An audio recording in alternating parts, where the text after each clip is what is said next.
Lost in the shadows, whisper through the night. Lost in endless echoes, chase the fading light. Underneath the dark skies, our souls start to dance. Caught in the moment's highs, love in a trance. If we fall, we'll rise in this dark paradise. Underneath our moonlight, together we'll fight.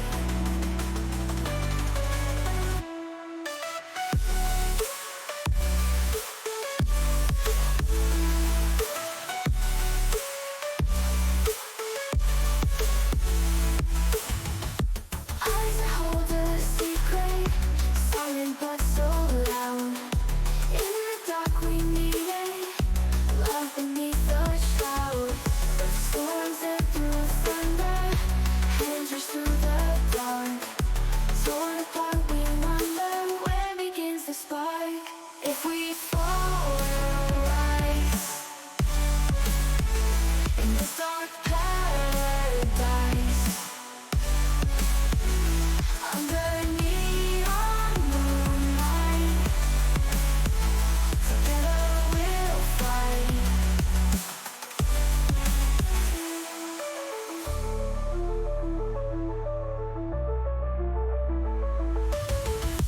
Eyes that hold a secret, silent but so loud. In the dark we need it, love beneath the shroud. Through storms and through thunder, hands reach through the dark. Torn apart we wonder, where begins the spark? If we fall, we'll rise in this dark paradise. Underneath our moonlight, together we'll fight.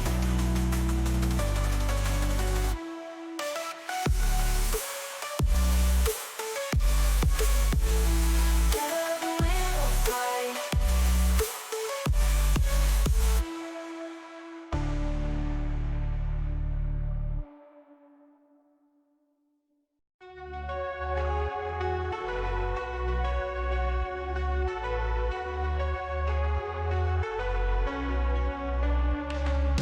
Night falls, the stars appear in the city made of glass. Lights spark a neon glow, dreams from a distant past. Shadows dance in twilight, echoes whisper through the air. We float in a haze of blue, drifting without a care. Moonlit dreams and velvet skies. Slowly we fall into the night. Moonlit dreams where time flies, soft as a kiss in the twilight.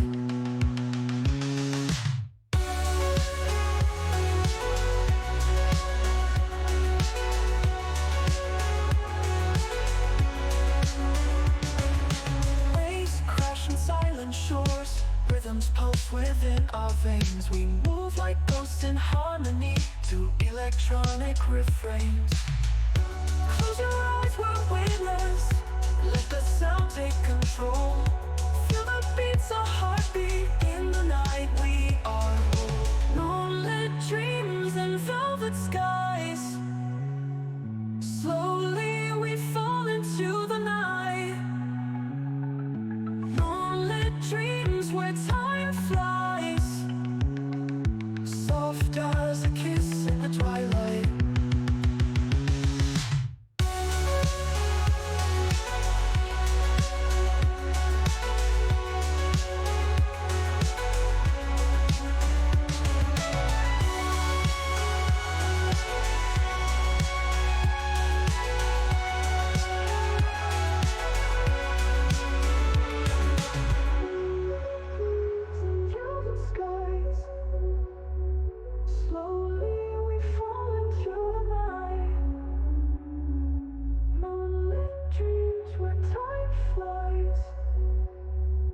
soft as a kiss in the twilight.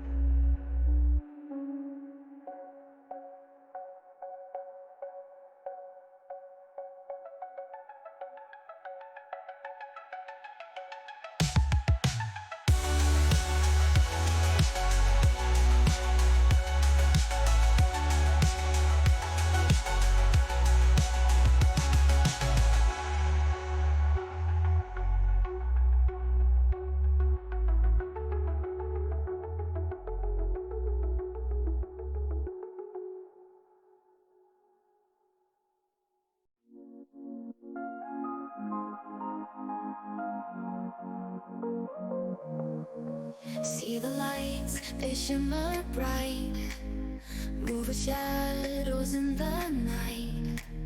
Feel the pulse of dreams ignite, whispers in the moonlight. Stars align, we're side by side, lost in oceans deep and wide. Heartbeats clash, the waves collide. In this beat we can't hide. In echoes we are dancing, hearts are wildly chancing. In echoes we are free, just you and me. Voices blend in harmony, lost in flow in symmetry. Magic in this revelry, boundless in infinity. In echoes we are dancing, hearts are wildly chancing. In echoes we are free, just you and me. Close your eye and we're side by side, lost in oceans deep and wide. Heartbeats clash, the waves collide. In this beat we can't hide. In echoes we are dancing, hearts are wildly chancing. In echoes we are free, just you and me, and me.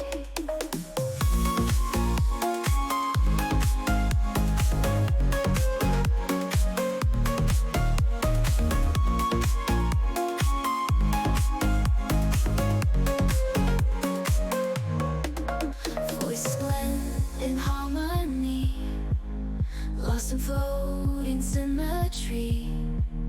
Magic in this revelry, boundless in infinity. Close your eyes, feel the thrill, let the rhythm steal your will. In the silence, time stands still, together we fulfill.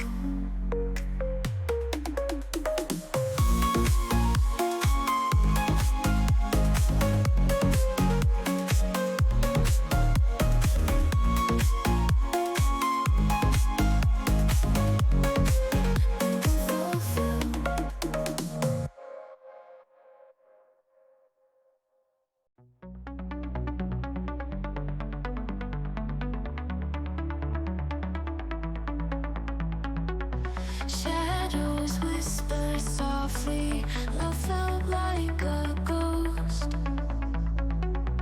In the silence haunting, memories we lose the most. Moonlight on the water, reflecting what we've lost.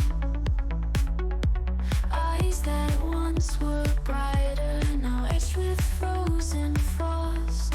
Haunted hearts keep beating in the midnight's chill. Lonely nights keep dreaming of the love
Annyeonghaseyo. Hello and welcome.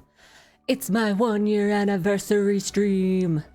My very first subathon. I hope I set this up right. I did so many tests. So many tests. This widget to my, technically my right, but you're going to see it on the left side of the screen. There's more than just 4 goals. There's actually a whole bunch. I love the twerking. I love the twerking emotes. It just keeps reminding me that I need to actually get one for me. I need to get one made. But anyway, yeah, there's definitely more than 4 goals here, but this widget, I even spoke with the creator of the widget, and if I make it longer, this box at the very top right. Wow, already adding. Thank you, Ace. Which also reminds me, I need to get this dang thing started. Start timer. Should do it. There we go. Timer started. Mwah. Actually, let me get up close. Mwah. For you, Ace. Thank you so much. But yeah, I spoke with the creator of this widget, and whenever I made it longer, the box at the very top right, that's a subathon with the little cow emoji, it would also like stretch and get long and start like going on over the other boxes. So I was like, okay. So the longest I could make it was to show 4 goals. But yeah, I guess I'll just manually adjust it as we're going. But anywho, I'll jump over actually to my gaming screen because I have the full subathon goal thingamajigger there. So real quick, I'll jump over here. So this is the entire thing right here. I would have saved my subheader now. Nah. Hey, it happens. It's okay. But yeah, I got a shit ton of goals. I doubt we're gonna get to 200 subs. That would be wild if we did. But I'm I don't even know what to expect. But we got a lot. Let me calibrate here. There we go. We got 10 subs on my chibi model for an hour. At 30 subs, I doodle 4 random subscribers or their OC/VTuber as little gremlins. So like little gremlin doodles that are like just a step above a stick figure. Literally take like 2 seconds to draw. My return on the 16th, so teehee. Oh, what fortuitous timing. At 50 subs, I will spontaneously sing, badly, a song from a list, which I have it hidden right now. But, oh, hello? Where is it? Hello? Show yourself? There you go. For some reason, it disappeared. But this box here next to the timer widget, this is like a little random spin the thing. So if I'd say, oh god, I think it's just spin. It should just spin, yeah. And then I'll randomly pick a song.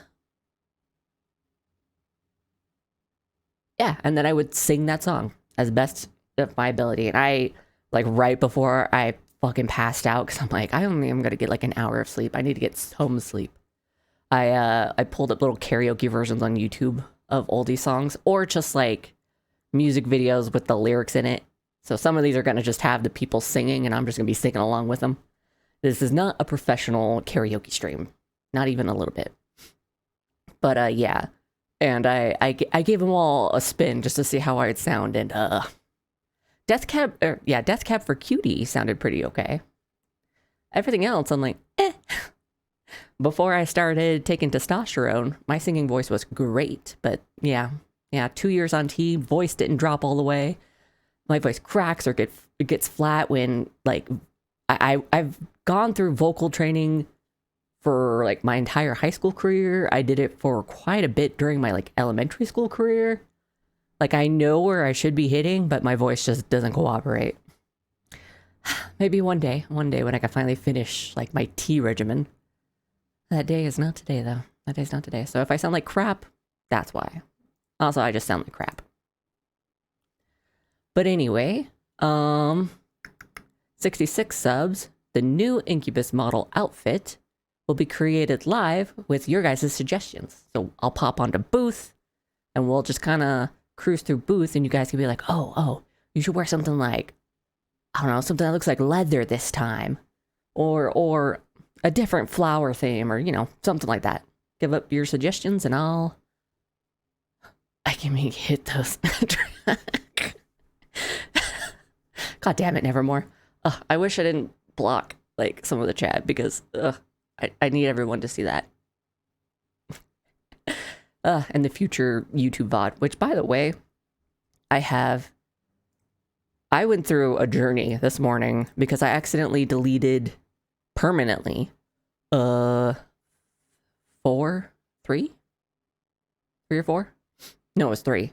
3 completely edited, ready to go up VODs. Just my dumbass. I was tired. I thought I had copied it over to where I was trying to move it, and then I hit delete because I was like, oh, it's copied. No, it was in the middle of copying. It didn't get there yet.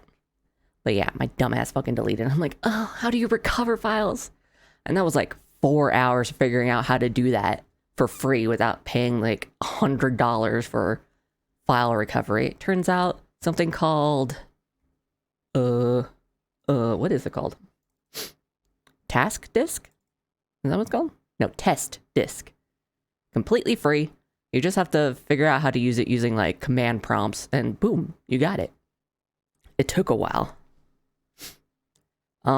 Stream doesn't look like it's freezing to me. I hope it's not freezing for you guys. Let me check.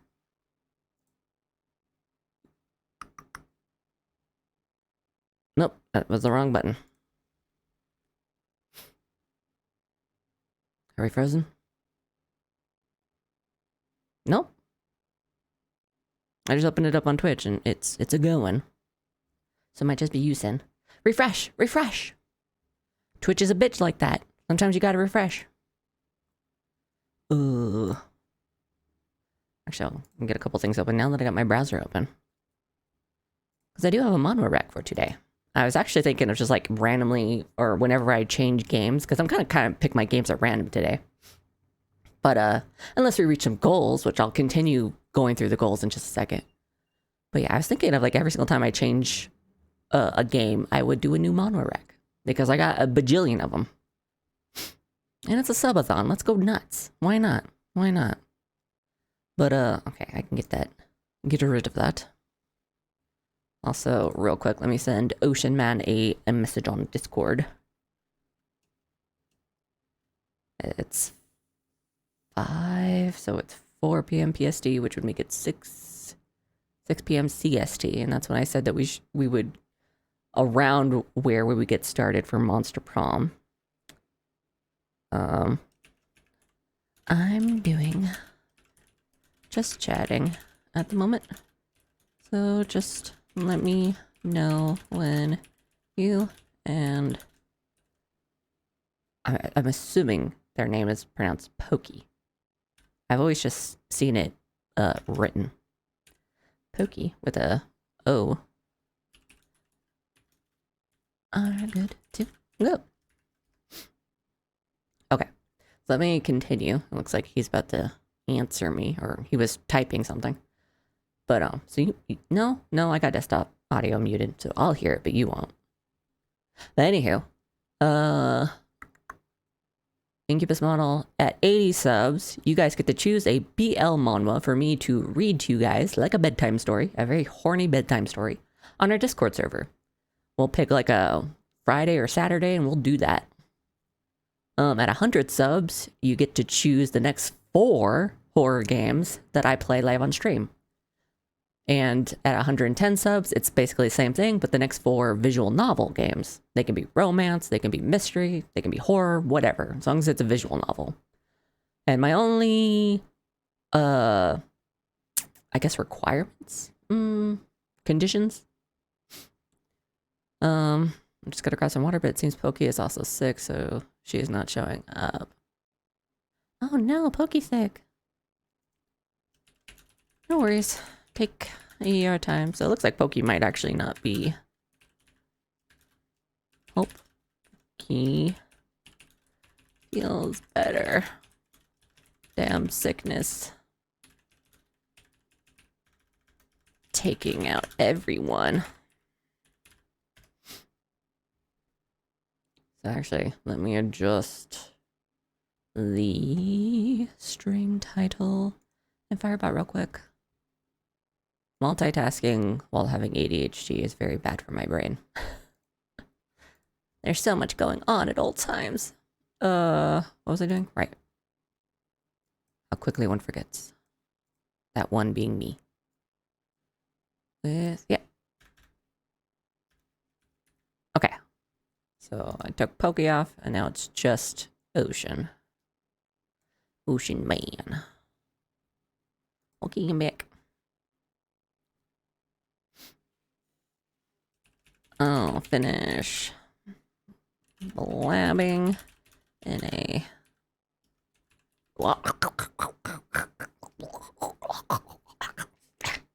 Okay, I will take a sippy sip. I got one of those like giant bottles of like Diet Pepsi. Oh, delish. I also made 2 French bread pizzas, and I've only taken like 2 bites in the like 15 minutes since I woke up. My goodness. My goodness. I just took water and now you're jizzing down my throat. Way to start the subathon off strong. But yeah, so I got these French breads. I was gonna shove those down my throat, but instead Nevermore's over here jizzing down my throat. Anyway, what was I writing? Right. I'll finish blabbing in a few minutes, but it won't take long.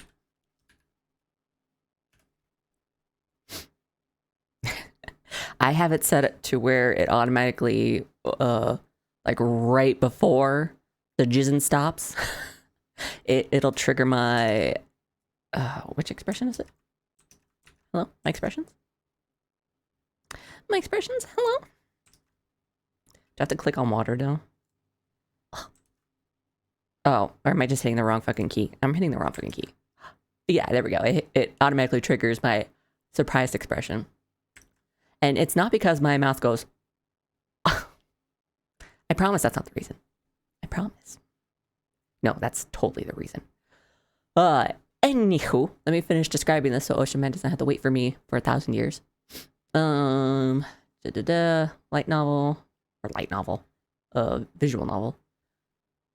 120 subs, chat gets to choose either the next 6 static emotes or the next 3 animated emotes I commissioned from 88 Design, who is the same person who made all my other emotes. No, your Wi-Fi is not allowed to take a dump. We're having a subathon. It's not allowed to do that. Don't take sin away from me, Wi-Fi. Don't do it. Or no, I'll be angry, yeah, but also I'll cry. One of these days I'll remember to actually get the tears to work again, but I'll just be sad. And the Wi-Fi, you can't make me a sad dokebi. Not on my anniversary. Anyhow. But yeah, 88 Design's the person who made my emotes. So you guys will get to choose the next either 6 ones that aren't animated or 3 that are animated. And we'll throw up a poll and see which one you guys would prefer. At 140 subs, I'll come uncensored, not safe for work, artwork of my model. At 160, I'll do the same thing, but with whoever is chosen via raffle. Or just like a random viewer picker. Of course, a person can always say no, and then I'll just move on to like the next person. Because consent is sexy. At 170 subs, I make a femme model and use it for the next hour. Like, I'll do that live on stream. Like, Unity, all that shit. It'll be interesting. You guys get to see how much I struggle sometimes. Like, this hair is perfect. But the nice, like, string that kind of comes down to the middle of my forehead and some of the hair strands on, like, this side of my head. When they move, like I don't know what's up with their spring bones, but they were going wacko. So I had to figure out how to like get rid of those spring bones because I'd rather my hair not move at all than look fucking crazy. Considering you already have our brain room idea for art. Yeah. yeah, if you got there, Nevermore. Yeah, yeah. Or I guess if we all got there and then you were chosen, or if you're the only one who's just like, I volunteer as tribute, then I'd be like, well, yeah, I already got an idea. We're good to go. Fem model, yep, at 180. To the best of my ability, I'll craft a, hopefully, professional-esque cover of a song selected via a list. Which brain room? Do you have another official brain room? Not a person. It's a art idea. So, I guess good luck fighting an art idea. Honestly, I'd pay to see that. Ace versus a concept. And at 200 subs, I'll buy a, oh god, I don't know how to say it. Schwarzet. Wow. Thank you for the sub, Nevermore. Considering I am the concept. Well, that is true. That is true. You and my Incubus are the concept. So I guess it'd be Ace versus my Incubus model and your soldier. Bring it on, Ace. Square up. Anyway, I'll buy a Schwarzet Gunpla. It's a specific type of model of Gunpla that Sele actually assigned me in like one of those kind of Twitter posts where it's like, I'll post your reference and I'll assign you a Gundam model. It looks like, how do I, sure. I'm gonna sneeze.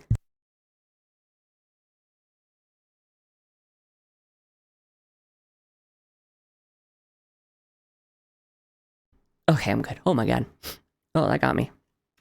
Actually, I have it like on Amazon. Just sitting in my cart, I think. Just in case we got there. There it is. I will show y'all real quick. I'll hide the, where is it? There's this real quick, and boom, it's this. And you can see why we have similar esque horns. So this is what I would look like as a Gundam. And that's what I would buy and do a whole like handy cam stream while wearing like the horror gloves that I wear that my model wears. I would do it. I would do it. Yeah, so those are all the sub goals. If we somehow got past 200, I would come up with more goals on the spot. Or ask you guys, hey, what y'all want? We'll figure something out. But also, we'll be having 4 raffles. Yeah, 4 raffles. I'll decide when. I think I'll do the first one after Monster Prom. And, my friend Mimo, who also made I was about to say Twitter, Twitch icon, they made like handmade memo pads, stickers, and I think that's it. But they made it so professional looking, and I just paid for them to ship them to me. So they're gonna be shipping out on Tuesday, so I should have them by like the end of the week of next week. So I'm gonna say the week after that, I should be able to ship them out. But they're just like little memo pad stationery sets, with a transparent sticker of my Twitter icon, which again, Diet Mimo drew for me. And then I'll write like personalized messages to go with them. So I'll ship those out, and that'll be like the little raffle prizes. In fact, I think I could just show them off. Hold on, I'm going back to display capture real quick. I'm trying not to make this ramble too long. I don't want Ocean to wait for me. Whatever. Oh my god. So yeah, those would be the raffle prices. Nothing like super crazy or anything, but they were handmade and special, and it's like my first merch. Yeah. So, tickets for the raffle are completely free. All you'll have to do is like put in a chat command or go to the the page URL that will pop up and just do it manually that way. And then after a certain amount of time, we'll pick winners. And like you guys saw, there's 4 of them. So at random, I'll decide to do like one raffle, then another raffle, then another. So you guys will have your chances. But yeah, oh yes, the top donator, move my head, gets VIP if you don't have it already. A personal recorded thank you message from me that I'll do with this model, like here in OBS. I'll record you a message and then I'll send it to you in Discord, Twitter, wherever you want. And then the top gift subber, or sub gifter, I totally flip-flop those words in my head, gets VIP, a Discord role, and then the same thing, a personalized thank you message that I will record and send to you however you prefer. So just another little extra thing to throw on there. So yeah, I will go ahead and get rid of that. Yeah, remove. I'll be gone, and then I'll open up Monster Prom.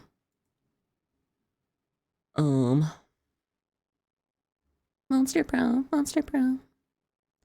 Just close my browser for now. Sent a pic for no reason. Yes, you did. Hey, yo. Like, the wings are almost exactly it, too. Damn. Oh. Got Monster Prom in my ear. Get on the game capture. There we go. Settings. Turn that bitch down. About there's good. I'll unmute it. And I gotta resize it, because I think it's enormous. It is. A boom, and a little bit down here. A bada bing. A bada boom. Okay. Another reason for the other model.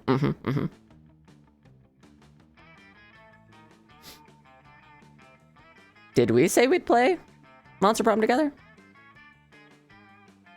I honestly can't remember. But hey, we can always play it together another time.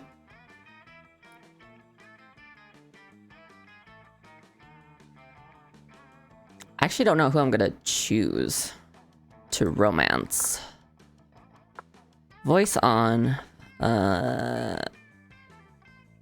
just adjusted it. No.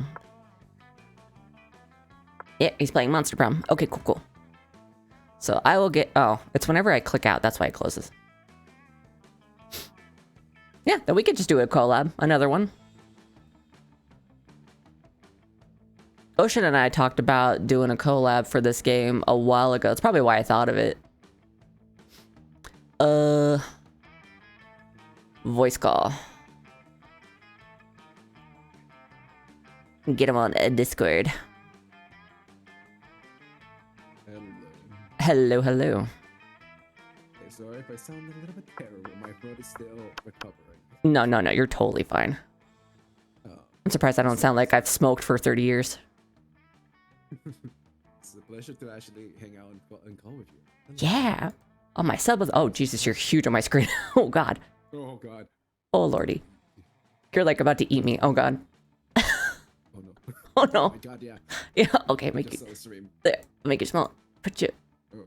Right there. There you go. Is it cut off at the top, or is it supposed to be like that? Okay, yeah. It is purposely made like to be scuffed. It was as a meme, and I have never noticed it afterwards. Gotcha. I'm like, would it be funny if I just messed it up? And they're like, please fix it. I'm like, no. No. Be funny. Hello, Sin. Okay. Blur effect. I don't want that. Yeah. Display. I seen some voices earlier today. Oh God. Oh, right. I was getting back to like doing voice acting, and since in the morning I had like borderline bronchitis. Oh Lord. So I'm like, I can't do voices, but I can sound like Kratos if I try really hard. Yeah, I could definitely see that. And if you randomly hear me crunching, I promise it's not because I'm like, I don't know, chewing on bones. It's because I got French bread pizzas that I made like right before I jumped on. Ooh, lovely. Oh, they're so good. I also made pizza for myself.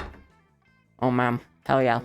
I was feeling really bad, and I was just like, man, I can't get out of my bed. And then my friends were like, just crawl into the supermarket, but buy like medicine and like a pizza, and come back. And I'm like, you know what? I'm gonna go for it. And somehow I was able to go around and bought myself a really nice pizza. Let me turn up your volume because someone's saying you're low. Oh, sorry. How's that, Sin? My mic is kind of weird. Sometimes I need to be really close for it to catch me properly.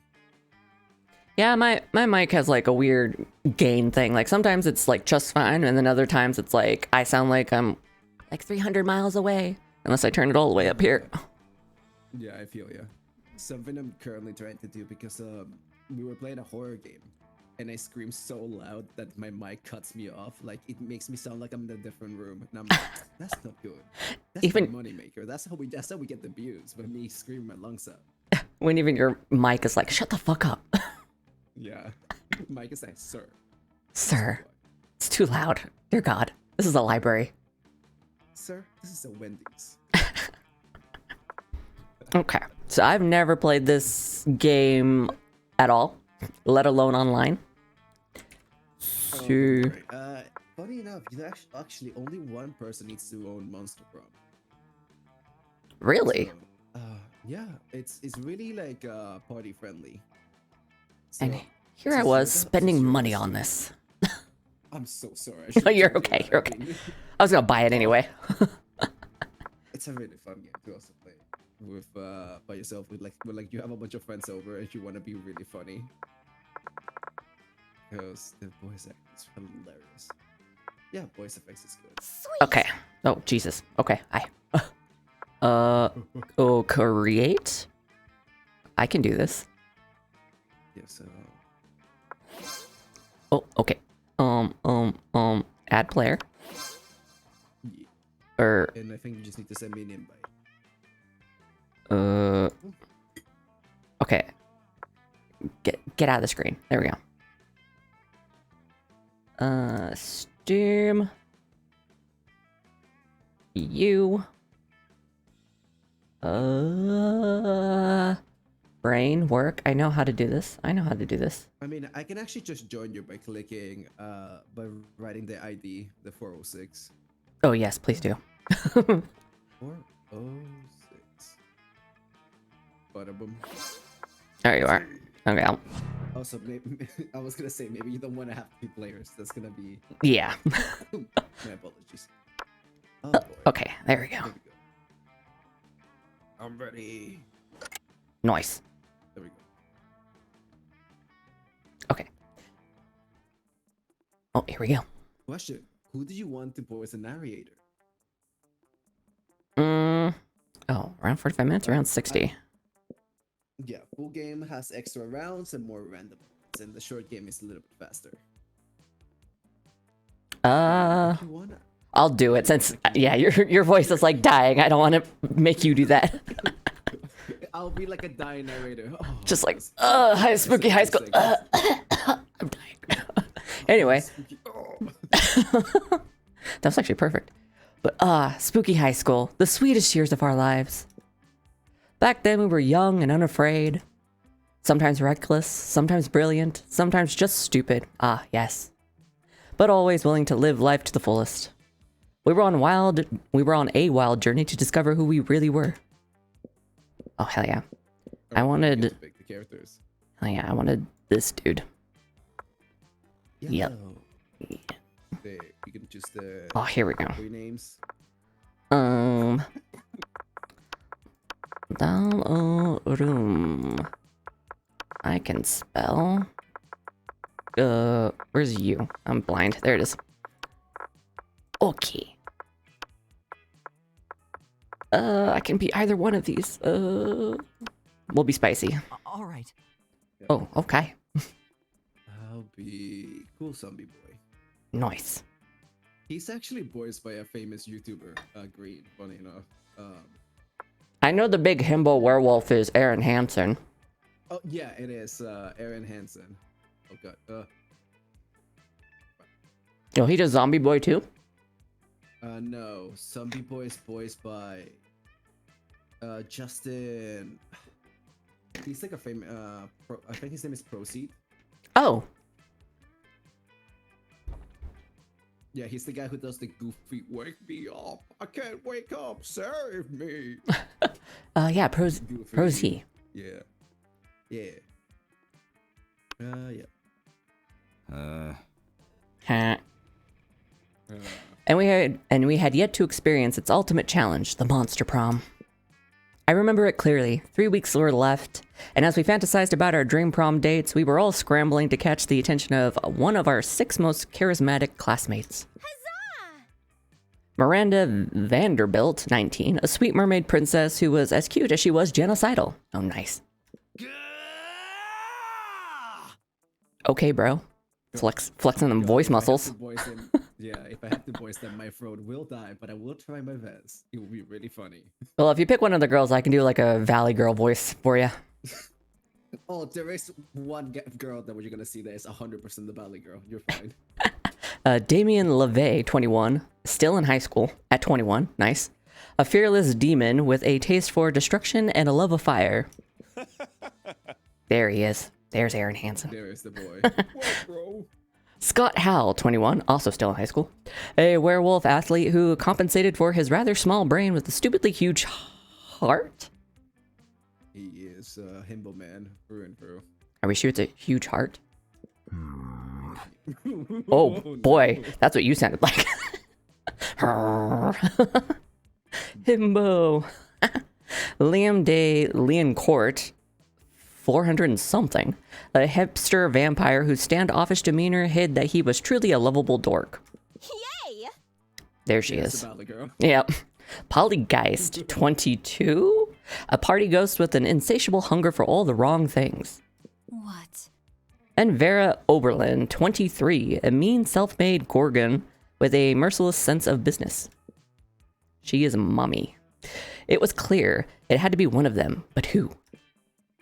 We only had 3 weeks to choose our prom date, and even more daunting, we only had 3 weeks to woo them and conquer their heart. But as I already said, we were young and unafraid, and we were ready to start. Oh, also, I forgot to mention, you know Jacksepticeye, right? Yes. He's a dating option in the DLC. He's like the ace robot man. What? Shit. Which is really cute and funny. I'm gonna have to get the DLC. God damn it. Welcome to Monster Prom's stupidest pop quiz ever. All minds are rotten, but they are rotten in so many different ways. Me. Worry no more. We're now using our PhD in bullshit to diagnose which kind of deviant sicko you are. Monster Prom's stupidest pop quiz ever, TM. We'll throw a bunch of absurd questions at you and turn your answers into your character stats. Oh, I've seen this. Yeah. This way, each of you will start by having stats that better reflect your true selves. Let's start. Do you have an idea what you're going for right now? For dating? It was pretty much between the two hotheads, Damien and then the literal hothead, hot lady, whose name I can't remember. Vera, the snake lady? Or the like hot head, like she has like fire hair. Oh, you can date them. She's a playable character. Oh, dang nabbit. It's over. Naked. It's old Jover now. God damn it. Oh, it's my turn. It's your chance to fix global warming. Go ahead. It's time to be a real hero. I'll lead a mission to the sun in order to invite the sun to the party of its life. We'll have so many hilarious misadventures that the sun will eventually become cooler. Yeah, that'll work. I get it. That's really funny. Nah, the world is doomed, but I'll start investing in ships and start a profitable business for the soon-to-be covered by water world. Very Noah of you. Global warming isn't real. I invented it, and now science is claiming authorship because science is a lame copycat with no original ideas. I think I'll take I it. forget how insane the writing in this game is sometimes. It's nuts. It is definitely nuts. I'll go with that. Okay. Okay, between my lungs. Oh no. Nah, the world's due. Global warming isn't real. I really want to. I'll pick the same. I really like it. Oh, it's Yeah. fun. That's fun. We're fun. Oh no, I'm chewing. When I can read this one, Okay. you can eat and I can just. School's outdated and lame. We need a new school subject ASAP. Nice. First option: turning people into your puppets through emotional warfare and deception 101. Critical thought. I mean, damn, this country could really use some subject like that in schools. How to correctly punch a crocodile without terrible consequences. Oh no. Actually sounds really useful. Yeah. It's like on the one hand, Florida. yeah. Let's be Florida man. No, oh god, I also want to be Florida man. We're just like the same person. Same brain cell. I really want. So bold. Yeah, we're bold. What would be a killer accessory? Fancy brass knuckles, shiny armor, a fabulous purse made from the skin of your worst enemy, a necklace with your own name in case you forget. I mean, honestly, with my fucking memory, I could use that. Coolness itself, sunglasses at night.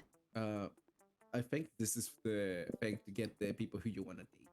Oh, So you have to think. You have to think kind of like who would like this answer. Who would? I'm pretty sure I know who that one is. Sunglasses at night feels like. I know the necklace one. Yeah. Yeah. Coolness itself, shiny armor. Oh. I want to say shiny armor, but I think that's himbo. Damien, maybe?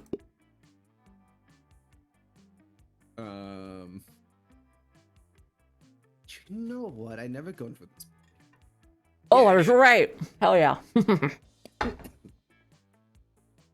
Yeah, that loser would want brass knuckles. Okay, so now you can choose where to go and level up your stats.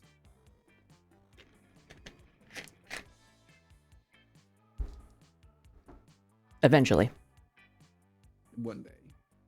Once it loads the world. Yes, taking a wee bit of a second. Even though it's like a flat image that you can just like interact with. Oh, there we go. All right. All Let's right. go. Starting off with, is that you or me? That's me. So smart 7, Yeah. boldness 7, creativity 3. Oh, I'm not creative. Charm 4, fun 7, and money 5. Okay. You're very bold and smart. And also fun. I think if you if you highlight the thing, it tells you what they are. Classes smarts. Oh, I thought it would like tell me first before it just went in. Okay. I'm just a fucking nerd. Okay, I went to class. That day you listen to your elders. Sometimes after all the monster nonsense and the dating gimmicks, you forget that attending class is supposed to be the primary activity at this high school. I gained +2 smarts. Let's go. I'm a smart boy. Afterwards, you see Polly and Damien eating some delicious looking cookies. Hiya! Hey, would you like to buy a... Oh, wait, no. An actual voice. Valley Girl. Channel my inner Valley Girl. Hey, You got this. would you like to buy a cookie to benefit the Agent of Chaos? I'm trying to get my destructive capitalism badge. Oh, Jesus. My god. Do you want me to try to voice Damien? Yeah, sure. God, my voice is done, but I got. Proceeding directly to the uprising of chaos over order, and is tax deductible. He's a smart boy, too. Damn. He is a businessman through and through. Hell yeah. As I was setting fire to a nursing Okay. to a nursing home the other day, I heard a voice echo so loudly in my head that my teeth rattled. It told me of an ancient order And as it was described to me, but in 1,000 voices, blood trickled from my ears. Fucking metal! Oh, oh, And then the voices gave me a badge for harassment of the elderly. nice. Classic! And I earned my first badge for being unable and unwilling to stop partying. My goal is to get enough badges to make a bikini out of, and then wear it, and wear nothing else, everywhere, forever. My goal is to get enough badges that Polly makes a bikini out of them. And wears it, wears it nothing else, everywhere, forever. Okay, you're pretty valid for that. It's Polly time! You know, this is real true friendship right here. I want to put my best friend in a bikini of nothing else, forever. Forever. I wonder what badge we should go for next, and what hijinks we can get into to earn it. Okay, so you now need to think what is the stat for each answer. Oh boy, okay. So they both can be right, just depends which one you think like you have the highest. So like one will be like, oh, if this one could be really smart, and I have really a lot of smart, so I use that. Okay. I also just realized I didn't have my Subathon widget up. Nope. Other one. There we go. Okay. Back in the game. Let's see. You know what's crazy and chaotic? Being signal and partying forever. Destroy the Institute of Marriage. Chaos is always better with some sensible agony. Replace all the water in the school with a swarm of mosquitoes. Damien probably liked that. Awesome, boo! Damn it, she liked that. No. Or she didn't like that, I should say. Yeah, not creative enough. I mean, nothing is quite as chaotic or miserable as being covered head to toe in bug bites.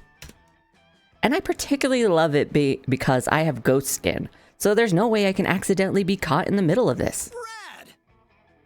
Yeah. And if any of those little motherfuckers try to come near me, I'll just torch them. Wish I had that ability, because fuck mosquitoes. Yeah. I hate mosquitoes.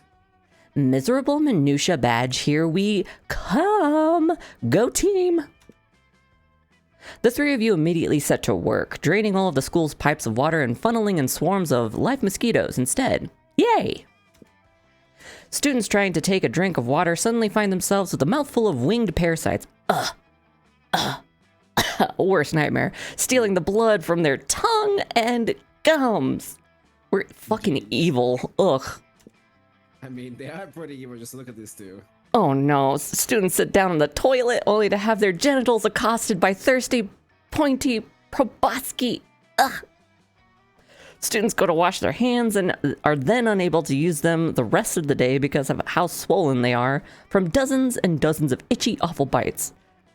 We're actually the worst. Just when it seems like everything's on its way to particularly perfect chaos, Damien runs over looking panicked. If Damien is panicked, you know shit is about to go down. Huh? Oh man, you guys. I'm in such fucking trouble right now. My dads are pissed. Hey yo, he's got two dads. Hell yeah. Yeah, you got two dads. Love that. Apparently, mosquitoes are a really integral part of the torture in hell. And I was not supposed to borrow a large swarm of them without no. asking. Oh no, he borrowed the mosquitoes without getting the keys from mom and dad. Or dad and dad. Oh god. Double dad. Ah, shit. I hope you don't get grounded and miss the next Agents of Chaos camping trip. What are you gonna do now? Oh, let misdirect my anger, frustration, and rage at the nearest target. Well, Oh, that. it worked. Oh fuck yes. Oh hell yeah. I'm not too bad after all. Ugh. Well, that's your cue to bounce. You lose -2 smarts. That's okay. I got some smarts earlier. I think I got 2 smarts earlier, so we're even. And -1 boldness. Yeah. Also, he liked that I'm gonna win. So yeah, win-win. Oh, okay. So if you highlight over your stats, they show you what are the rooms. Also, we can't pick the same. Okay, so No education for you. also fun. Let's be And fun. hell yeah. That day during recess, you start a half-hour rave that goes full crazy. Oh, right. Sorry. You're good. You have no idea how it escalates so much, but at one point, there are like 300 people. Someone said... People in the school, wait a second. 300?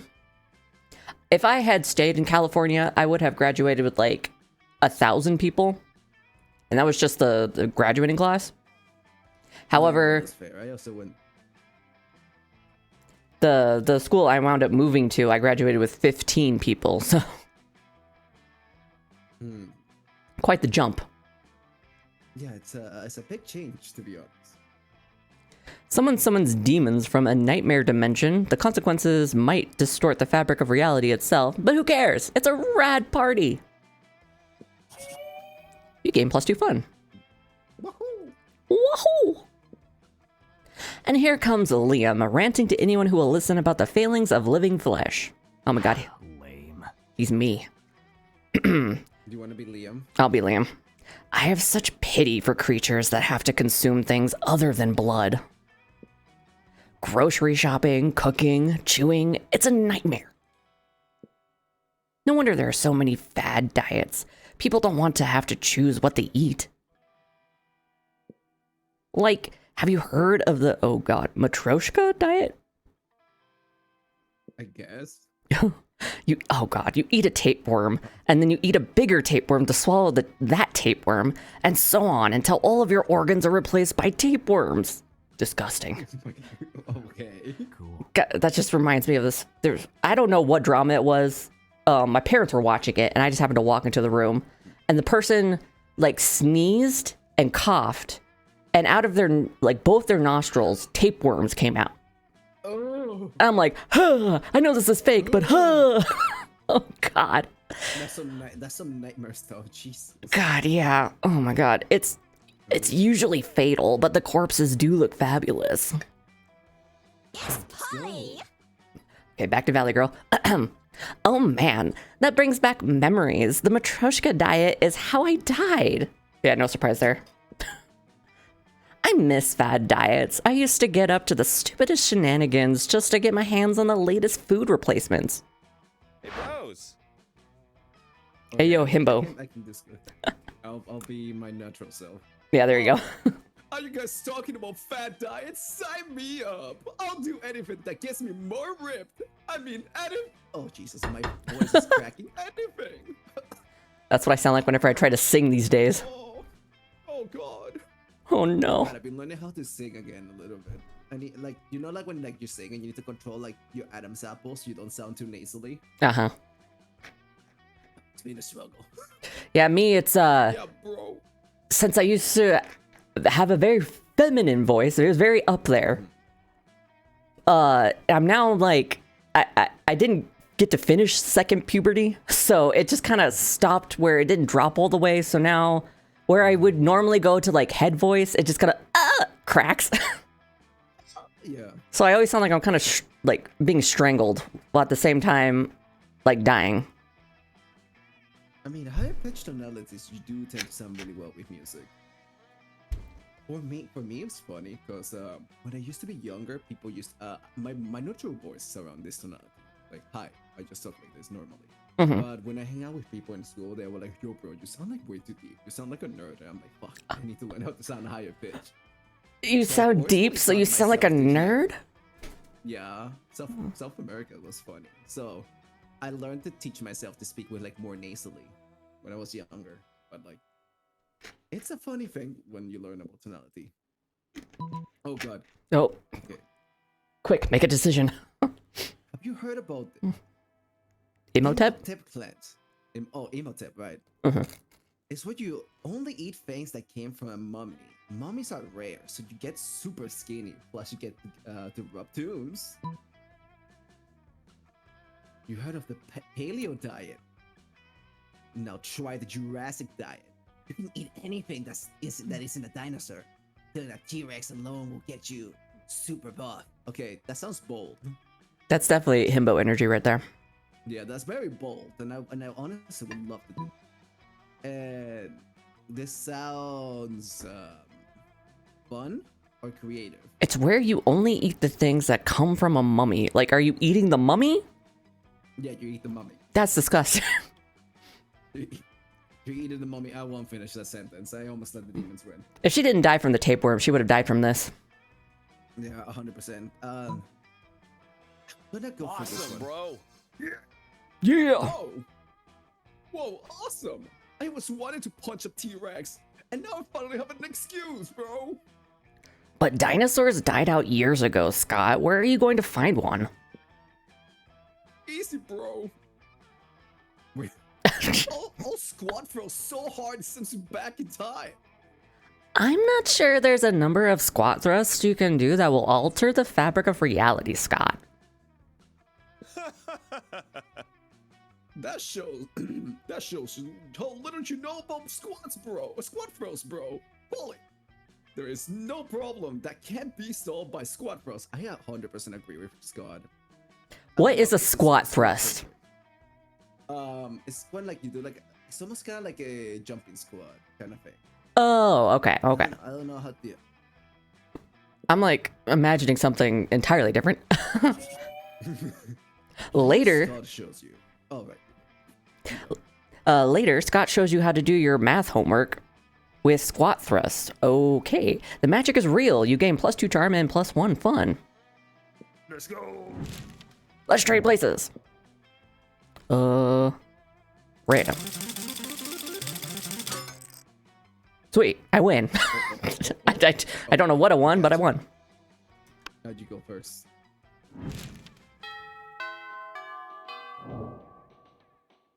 All right. All right.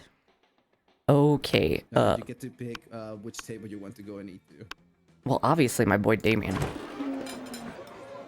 You find Damien brandishing his usual silverware, a hammer and chisel. What the fuck is he eating? While Liam looks on in horror.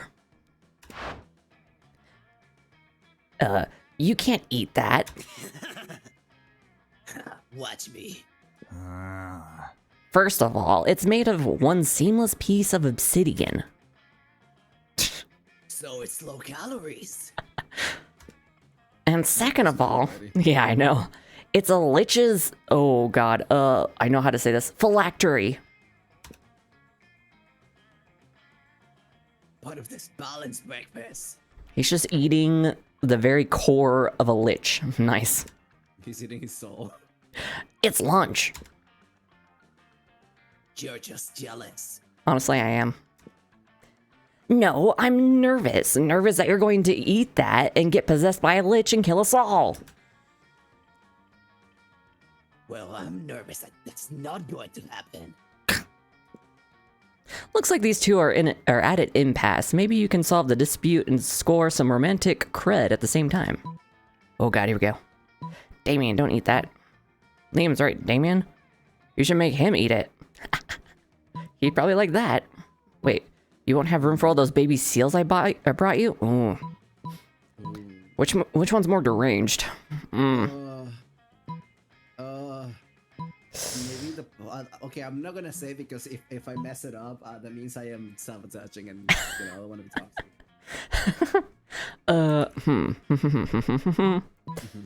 Oh lord, I could see either of these. Ah, damn it. Don't eat it. You won't have room for all the baby seals I brought you. You should make him eat it. I'm gonna go baby seals. Hopefully that's deranged enough. Yes. No? No, that was Liam. God damn it. That was Liam. Fuck. Baby seals? Listen to me. I can already taste the cruelty. Dalarum, you scoundrel. I'm fucking talking to myself. How could you substitute wanton irresponsibility for animal cruelty? You quietly explained to Liam that the baby seals you're feeding to Damien aren't really baby seals. Oh, no wonder he doesn't like it. Oh yeah, that makes sense. They're just seal-shaped beanie babies. So we tofu with pig's blood. Oh, that's a nightmare. Oh god. That's like what Why is you carrying that around? I don't know. I just had it in my pocket. I was lonely. God, what is it called? Oh god. That like horror YouTube video of the like puppets And it starts off all Don't have friendly. people scared. Yes, yes, yes. And then they like Yeah. cut into that teddy bear with the actual organs in it. Ugh. Oh god, yeah. That's what I'm imagining. Gross. Good thing that you always keep a sack of baby seal decoys in case of killer whale attacks. Oh, yes. Oh. I applaud your craftiness and your high regard for animal life. Let's go return this phylactery to Larry the Lich's crypt. Together. No. Sorry, Liam, I didn't want to, but okay. Hey, maybe you have a shot with Liam now. If only I could be Polly in here. God damn it. It ends up being... Is there a Polly ending? I'm pretty sure there is. Oh my god, hell yeah. It ends up being the third most romantic night you've ever spent in a crypt. Score. What were the first two? What was I doing? Sure. Modena. Well, that's the store, meaning that you can buy items. She's like an also special event. Oh. But I don't want to buy anything. You find Polly and Scott huddled at your chosen table. If these two are together, it can only mean one thing. Prank Masters! I hereby call this meeting of the Prank Masters to order. Prank Master how? Percent and accounted for. Chairman Geist, all dressed up and ready to prank. Hey, how come you get to be chairman? Well, which one of us can throw chairs around the room with our ghost powers? Well, I don't have ghost powers, so you. I get it. It's chairman. But Pun. No time to argue, Scott. We've got to come up with a baller food prank before the end of lunch. oh yeah. Okay, what if we ate all our food like a good boy? Is that a prank? Yes, yes it is. Oh my god. He's so stupid. I love him. I love this man already. No, Scott. For the last time, that's not a prank, and I don't eat. But I'm having trouble coming up with another idea. Anybody else? You've been waiting all of your life for an opportunity like this. You propose the ultimate food prank. Okay. Like a good boy. Okay, this is clearly Scott. Yeah. How come yours were so obvious? I'm so sorry. I feel it's just Scott. It's just very easy to understand. I mean, that makes sense. He's just a dumb good boy. Yeah. Eat other people's food? You can do that? Well, I can't. Bro. Bro. But I can. Even if it's on someone else's plate, bro. Even if it's someone else's tummy, bro. I like how you just add bros. Like, they're just implied that they're there, and you see them. I can see it. I can see between the lines. I feel it makes it more authentic. You have to admit, Scott looks like the man that says bro at the end of every sentence. It's a period to him. It's not a word. Yeah. Exactly half of that was right. Which half? Oh no. No time to figure it out. We got a prank now. Well, the pranking is good, bro. Oh, wait, what about me? Food falls right through me. But you and Scott are already blazing a trail through the cafeteria, gobbling everything in sight. Scott accidentally eats a few people, oh god, along with their food, but he pointedly burps them out when they complain. Aw, he is a good boy. He's a good boy. By the time school security kicks you two out, you're both totally stuffed with food and affection for each other. Aw. Aww. Mm. Want to challenge or random order? Since I did a random last time. Everybody chooses something bad. Say your choice out loud to the rest of the players before clicking. Oh boy, okay. Something bad, something bad. Player orders decided based on how interesting it would be if... Oh lord. If the selected thing was a key component of a supervillain's plan in a movie. Oh god, now I have to use my brain. My bad would be tax evasion. Tax evasion. My bad would be the supervillain's plan in a movie. Frickin' sharks with frickin' laser beams on their head. Okay, I'm gonna be honest, you pretty much win. Sharks are pretty cool, and laser beams are pretty cool, so that's a double cool. I win via plagiarism of, what's his name? Dr. Evil. Yeah.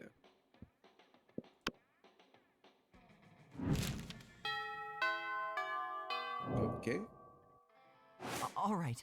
Alright. Let's see. I went to school like a good boy last time. So, remember, if you hover over your stats, you can see what each room does.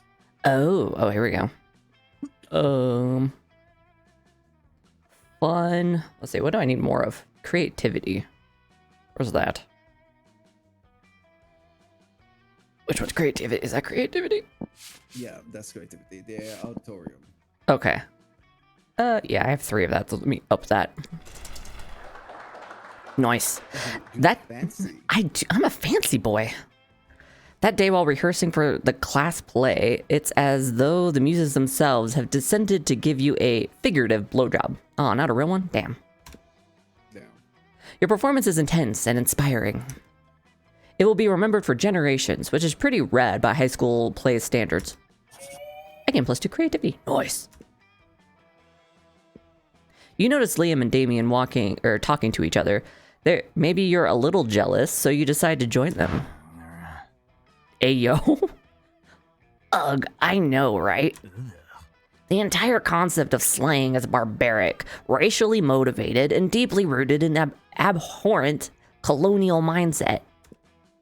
And their outfits, black on red, it's like bad cosplay, as a fashion statement.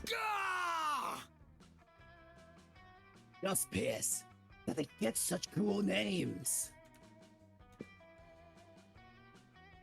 You know, if I murder a dude, I'm just a killer. But if I'm one of the murderers, one of us, they're a slayer. That was a bit of a mindfuck sentence right there. Yeah, no, it took me a sec. As I was reading, I'm like, huh? I've had a whole bunch of sentences like that since I do so many visual novels, and I'm just like, what did I just read? Slayer's a metal band. The killers is just post-pop baby shit. Post-pop baby shit. God, There- why am I doing this? Oh. Yeah, that sounds like awful for what your voice is right now. Yeah. There was a time... You gotta commit to the bit. There was a time when I would have hotly debated the genre classification of the killers with you. But they're popular now, and so are obviously garbage. And the same goes for slayers. Someone really ought to put an end to this archaic practice. Yeah, you mean murdering all slayers? It's like, who watches the Watchmen? Who slays the slayers? Exactly. We've tried that, Damien. We've been trying that for literally centuries. No, what we need is a new initiative. Something fresh. Something modern. Something like... Liam seems to be drawing a blank, but you're not. Your idea is simple yet effective. Oh, God. Okay, so I think since you're like one heart on Liam and one heart on Damien, depending what you go here, can kind of push the... PR game. Okay, so I'm pretty sure the top one is... Yeah, Damien. this sounds too complicated to be Damien, so... Rad! Nice. Oh, hey, you're bold enough too. Nice. Hell yeah. Now we're on the right track. But all do you want better? How about some murdering all the slayers? We murder all the slayers. Oh my God, he's a genius. So mainstream. I don't care how many times you repeat yourselves. I won't be party to an unoriginal plan. Oh, God. But Liam, doesn't the very fact that it's so original actually make it the most original plan of all? This feels like reverse psychology. He's just girl bossing him right now. How ironic. You've opened my eyes to an entirely new type of irony. Go on. Yes, hell yeah. Damien explains his revolutionary new plan in detail. It just sounds like regular old killing to you, but Liam's eating it up. You gain +2 creativity and +1 boldness. Fuck yes. Sure. Let's go. Okay. Maybe I need to be more bold. I feel Scott likes bold and fun. Yeah. Seems like a really fun. I'm gonna be the toilets. The day you skip class, or that day you skip class and just hang out in the bathrooms because you respect no authority. I guess some people just want to watch the world burn. By skipping class and hanging out in the bathrooms. You give +0 shits, hell yes, but you gain +2 boldness. Let's go. Nearby, you can see Scott and the wolf pack talking. Oh boy. It's like the Scott. Oh yeah, you got this. Oh god. Scott, we have the greatest power drink to date. Check this out, bro. Oh, he's actually saying bro. Oh, I love power drinks, bro. But wait, this new cutting edge sports supplement is like no other before. It's gonna be like a drug. Oh yeah, it's fucking cocaine. There's no need to mix it with a beverage. You can consume it using only, it fucking is cocaine with your nose. Yep. I just fucking called it. It's called cocaine. Yeah, cocaine. Whoa, that really doesn't sound like your regular power drink, bro.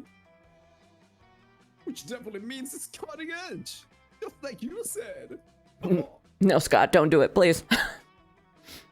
Yeah, it's like 50% energy drink, 50% protein powder, and 100% raw power.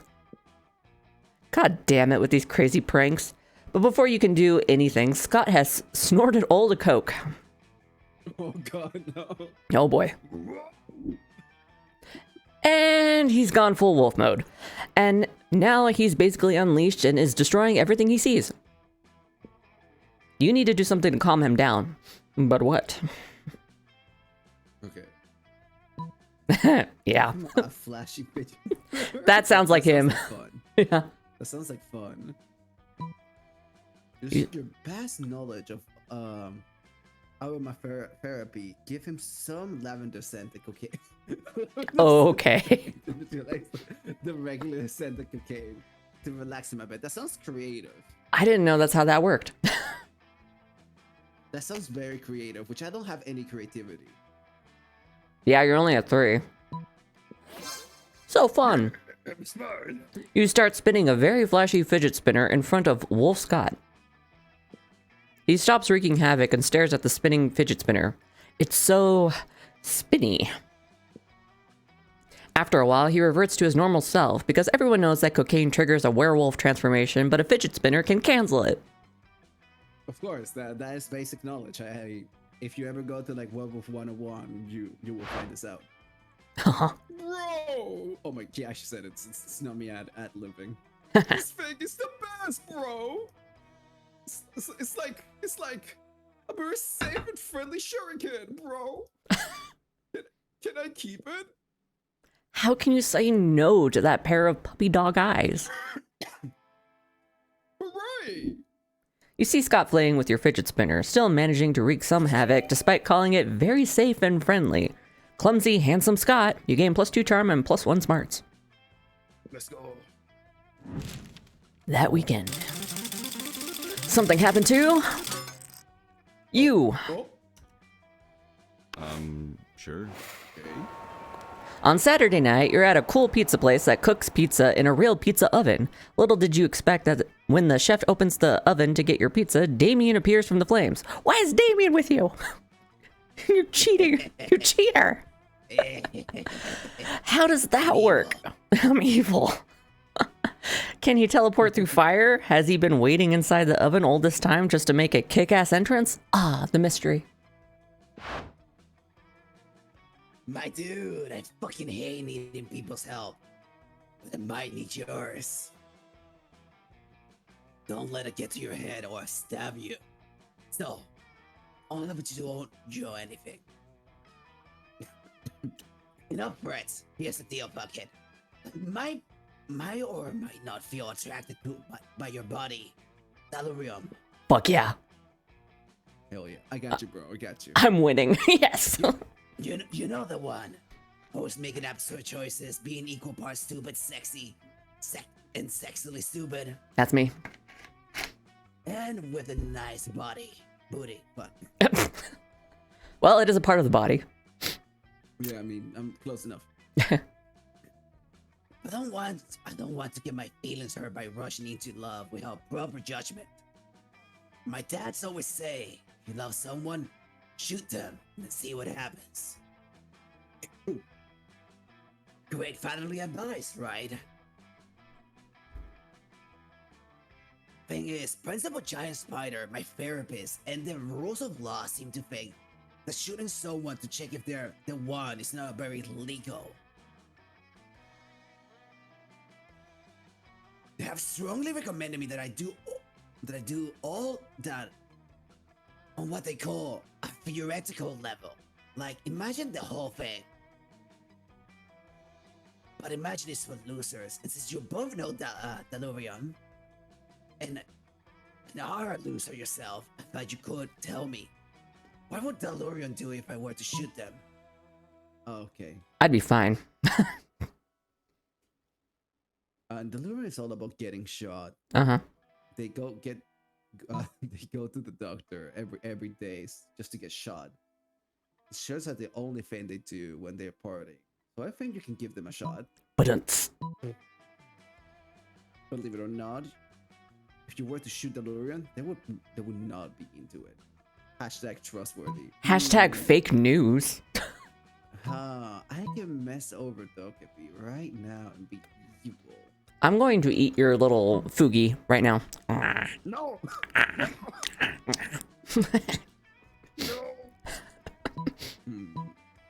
The choices of evil and friendship.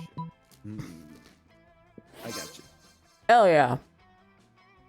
Well, that's convenient.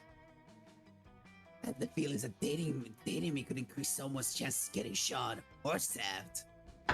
But get to be as big as an asshole as me without making some enemies along the way. I would feel bad if my loved one was getting shot because of me. But knowing Delirium is so into getting shot is a relief. Fucking hate guilt. Valid. Okay. Seems like my heart is being a drunk idiot this time. I might be onto something nice. And who knows?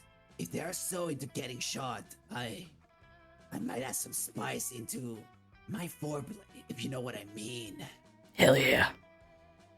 I mean shooting Delirium before having sex with them, just to be clear. Wowee. You're welcome, Delirium.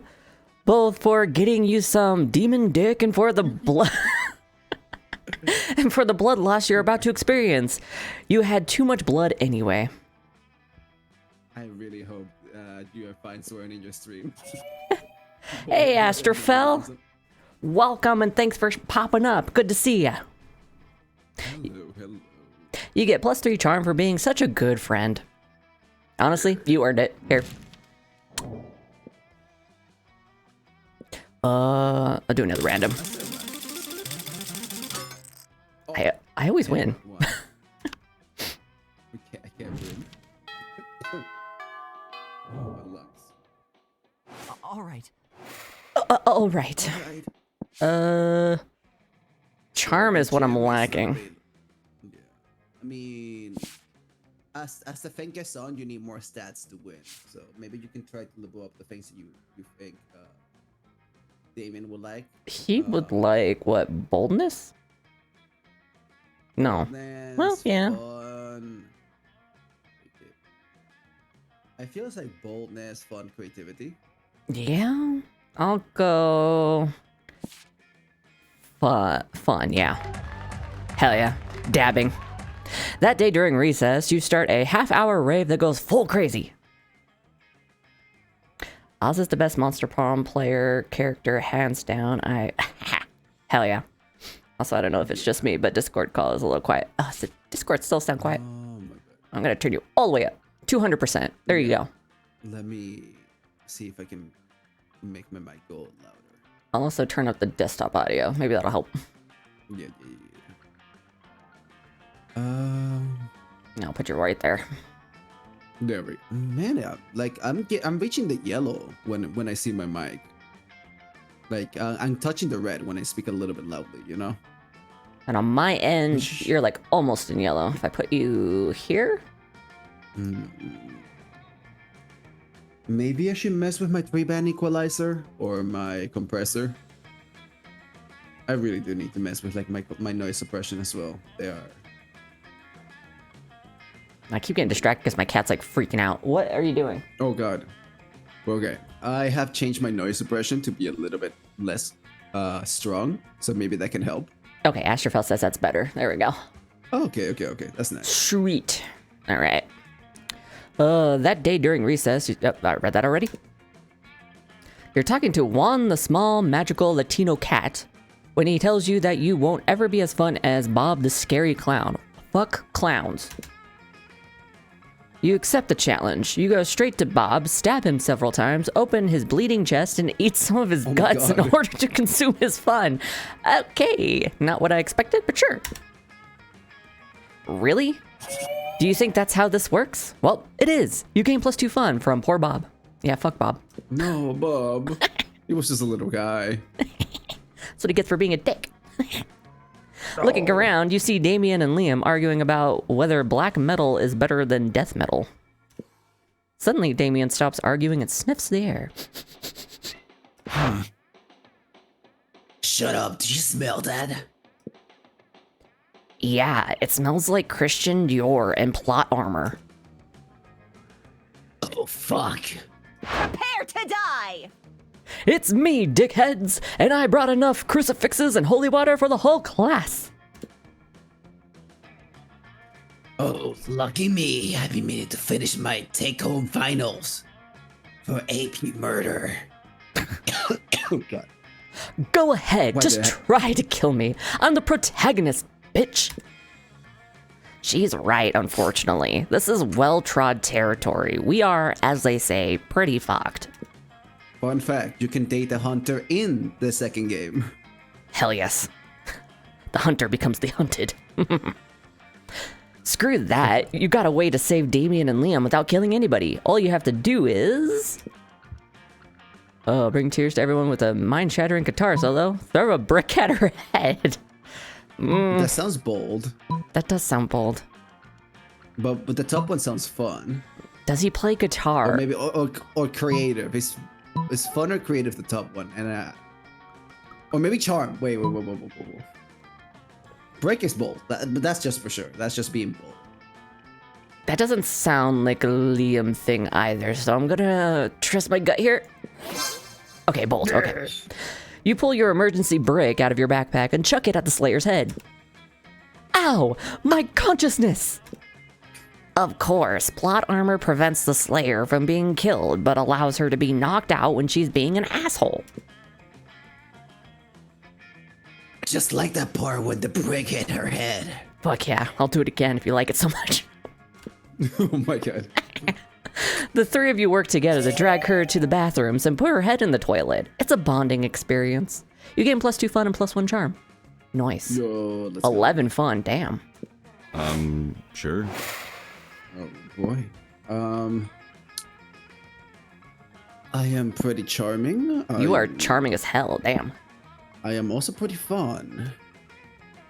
I am going to be a bit bolder. The day you skip class intending to spend the term in the bathrooms, but you encounter 3 wild hyenas on the way there. What? Oh. Who the fuck runs security here? Nobody. Anyway, you subdue them with the help of a hair comb. What? God bless the monster scouts and all the idiotic scenarios they prepared you for. How? I want to see that. How does that work?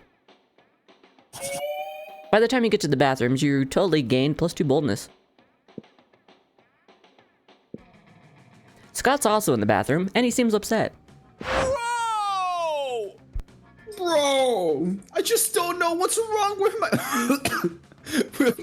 No, I coughed because I finished that line and I did not expect that final part. Yep. Okay. I don't know. I just... Jesus. I just don't know what's wrong with my pee, bro. Oh, God. I mean, I've been peeing in the same stall for months now. And all the people still use it? I see. Oh, marking territory. Yeah, it's a dog thing. Yeah, can they smell my pee? Don't you know this is my stall? It's my territory, bro. Gross. God, man, sorry. No, for not me you. dying. I meant what he said, but Yeah. I mean, this is the worst. I hate it. I mean, I've been all over this stall in every inch. yeah, Oh, that's why I said God. gross, because I'm like, ugh. Why are you asking me this? Do you think I have weak pee, bro? No way. My pee is strong, bro. I just need to figure out the right way to use it. If you were me, how would you use your pee to clean the bathroom stall? Good luck. Yep, I that stand next to the stall and pee on anybody That's gotta be tries it. to get in. for This sure. is bold. Put a curse on the stall that visits vicious demons to devour any intruder. It will be a hell of a prank. That sounds like Ghost Girl. That sounds very bold. That sounds himbo. This sounds very fun.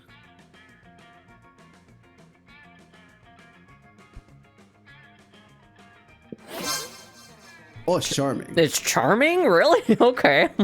He's really charming while doing it. Trust me. You can just smell the charm in the pee. Oh, God. Why didn't I think of that, bro? It's so obvious.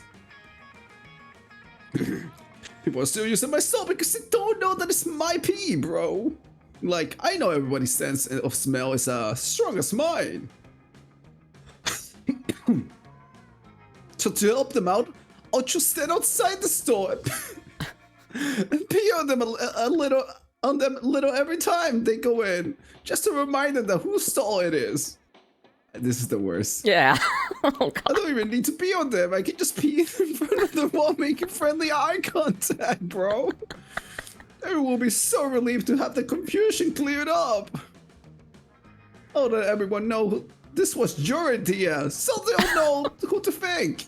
This might not turn out too well, but you'll cross that bridge when you come to it. You gain +2 boldness and +1 charm. Oh, God. All that pee. No, I love you. I love you, Scott, even though you may be a menace to society. Yeah. Everybody chooses a brand. Say your choice out loud to the rest of the players before clicking. A brand. Okay, a brand. Let's go with Yu-Gi-Oh. Oh, I was thinking like clothing brands. Oh, clothing brands. That's it. That's better. Let's go. Tommy. Dad shirts. I mean, I know brand names, but what do I actually own? That's not something that was made like in China or something from Walmart. Listen, I went for Tommy because that's what my dad loves to wear. So I just, I mean, what I'm wearing right now is a hoodie that was made in Korea, and it has like a picture from a manhwa that I read. Ooh, that's actually cool. Manta Comics, I guess. Okay, let's go with that. Player orders decided based on yeah. But wait. And crazy it would be if the selected brand teamed up with a popular K-pop group that starred in their okay, that's perfect. Yeah, you win again. It's It's perfect. It's perfect. It's perfect. God damn it. I Damn. can't win. It's over. Jover now. All right. I love how that meme manifested into reality. We really did.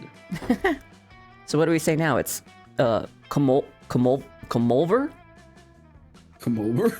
Like, how do you say Kamala and over? bro. We try our best.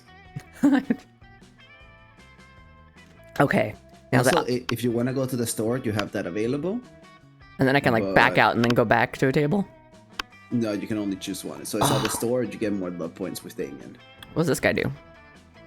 I think it just gives you stats. Oh. Okay. These options better be fucking obvious this time because that was bullshit. When you reach Liam and Damien's table, you find it absent of food but covered in paperwork.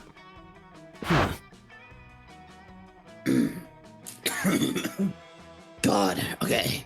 Do you really need all these special forms? Can't we just write death threats on regular paper? For the last time, Damien, substantive change within an administrative system requires mastery of the mechanisms of bureaucracy. What are these fucking big words? You're really smart. Oh god. What? What if we wrote the death threats on really fancy paper? Liam turns to address you. As you can see, my mastery of realpolitik has caused me to embrace an unlikely ally in my quest for reform. I have no idea what he's saying. I just want the cafeteria food to stop being so fucking boring. You see, our interests are aligned. I too desire a menu less pedestrian.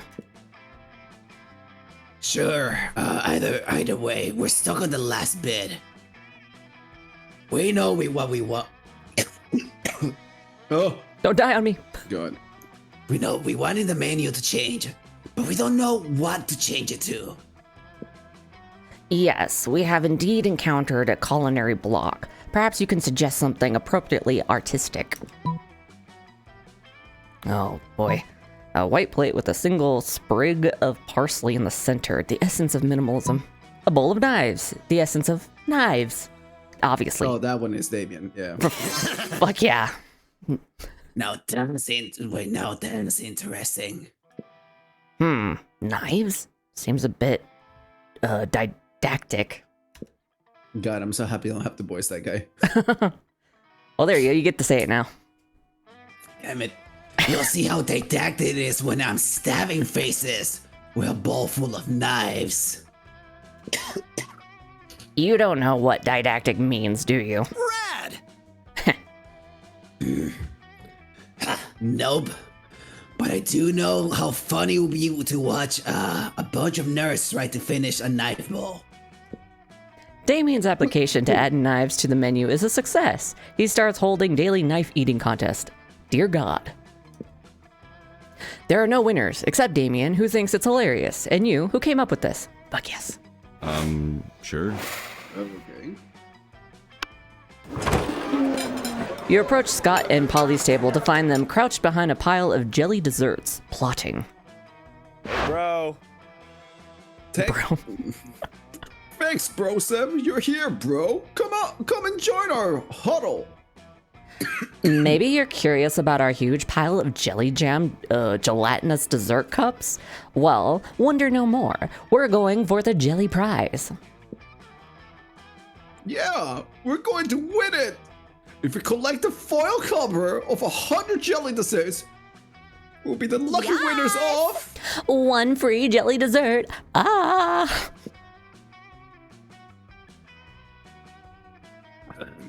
But right now we're stuck, bro. We only got 99. That means we need... One more, Scott. We need one more. We need one more. You'd give them your jelly dessert, but you already threw it at a bird person you hate. Okay. Guess you gotta make a choice. So me and birds, my eternal rivals. I mean, you're Oceanman, you're in the ocean, birds are in the sky. That makes sense. My rival bird, man. Oh shit, My I'd like to see that eternal epic menace. battle. Wait, do I know any bird VTubers that this can be valid to? I mean, I know a bird VTuber. She's the sweetest person ever, but she'd probably square up if you squared up. That's the thing. Most Vtubers I know are pretty lovely, so I'm like, oh no, it's over. I'm being toxic. You seal the final jelly dessert from the jelly dessert factory. Make like a puppy dog and beg. All things are sweeter when achieved through pity.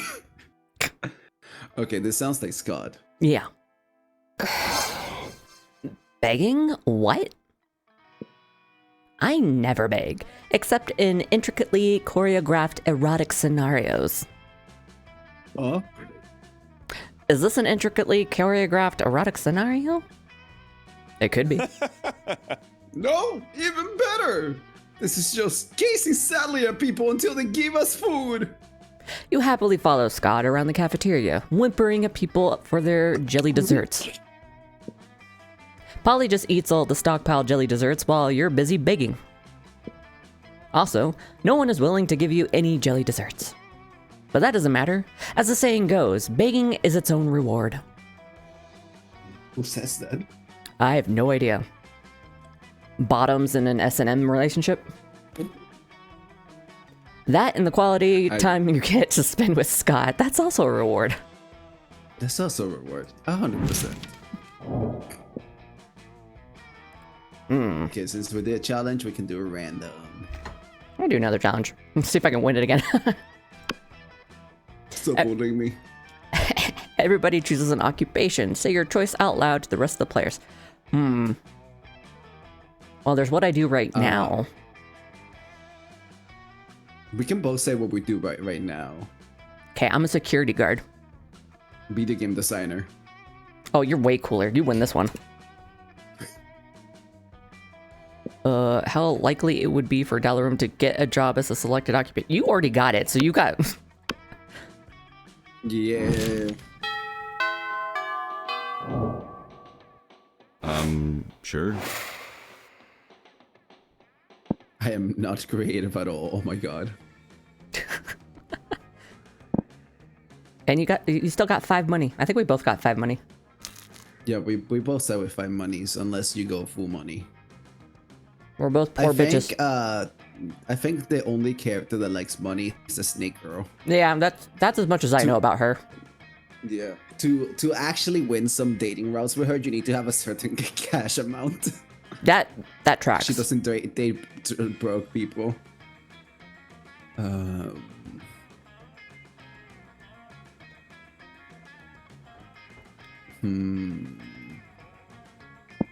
want to be even more fun. Wait, do you want to get more fun, or you're good with your fun? Oh, I can't hover over mine. I don't know what my fun is. I think my fun's pretty high.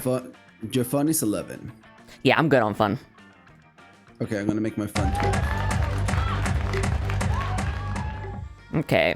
During that day during recess, you start a half hour. Oh, you also go for the half hour rave. Oh, you're gonna do the same thing? Oh no. You spot Juan, the small magical Latino cat, who seems a bit sad. No, don't be sad, Juan. No, Juan. No. He explains to you that he's worried. Juan. Please don't be sad. You're a small magical Latino cat. Please, you can't be sad. That he's worried people are so used to calling him Juan, the small magical Latino cat, that now everyone defines him only by his size, magicality, ethnicity, and species. He's more than that. 100%. You correct him. You don't see him in such simplistic terms and convenient definitions. It's just that there are around 23 other different Juans in the school, so adding all that to his name is quite necessary. You tell him you'll never forget about him and the crazy adventures you both lived together in Monster Prom's prequel, Monster Middle School. Wink, wink, nudge, nudge. Product placement.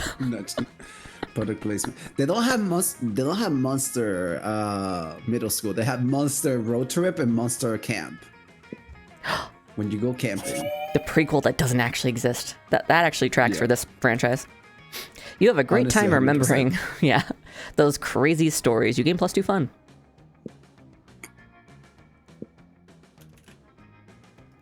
Oh,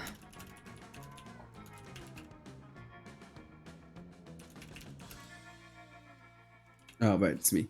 Just it's almost time for football practice. But you see Scott with his uniform on, looking sadder than you ever seen. Bro! I just can't believe it, bro. Coach kicked me off the team. Probably because you pissed on everybody.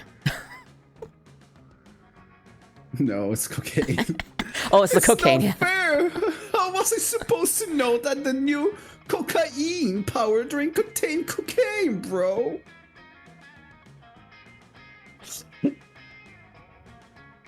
But rules are rules, and apparently doing a bunch of cocaine is against those rules, bro.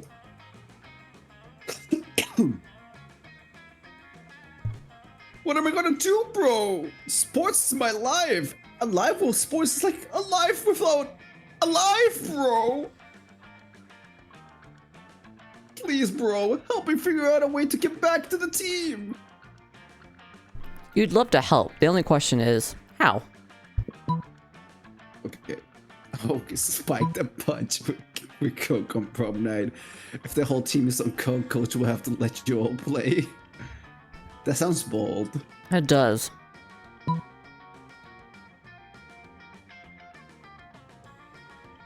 Okay, okay, all we gotta do is convince the coach that cocaine is a good thing. A little hands-on demonstration wouldn't hurt. That sounds charming. I guess in their world that would be charming, yeah. Oh man, I don't know which one to pick. I don't would think this one be fun? Would this one be fun or bold? I think it would be more fun. He's a part of the little prankster club, yeah. Yeah, this will be like a fun prank. I have higher charm. Yeah. Hey, yeah. Coach can't possibly against cocaine once he knows how great it is. So we're getting the teacher addicted to coke. Oh my god. Don't do drugs, kids. Don't. First of all, don't. This is a bad. This is a fictional werewolf man that needs help. He is not a role model, please. He's not a role model. He literally is a monster. I mean, how can something that makes me feel like such a good boy be bad? Son, no. I felt like I could catch every ball and every frisbee. I felt like I could chase any car. I'd lick my own balls for hours. Bro is flexible. He can get down there. Oh my goodness. How could any of that be wrong, bro? But if you really want to show him, you're gonna have to get some more cocaine. Do you know how to do that, bro? You're sure that won't be a problem. In fact, you remember seeing someone selling it somewhere. You gain +2 creativity and +1 charm. I need to go to the store. Let's see. Fun boldness. Oh wait, I'm getting a secret ending. In fact, this is a cocaine ending. This was added later into the game as a free OC. They just made a meme. I think for April Fools, they just made a bunch of random additional dating routes. And for some reason, they make Scott doing drugs one of them. Not even like steroids or anything. It's cocaine. Why? It's so weird. I'll go boldness this time. This is boldness? Yeah. Give me your money. What the fuck? Oh no, it's the store. She was in the store. God damn it, cat lady. Okay. Let's face it, you're probably gonna end up losing your money in some stupid way anyways. Why not spend it here first? It's called being smart.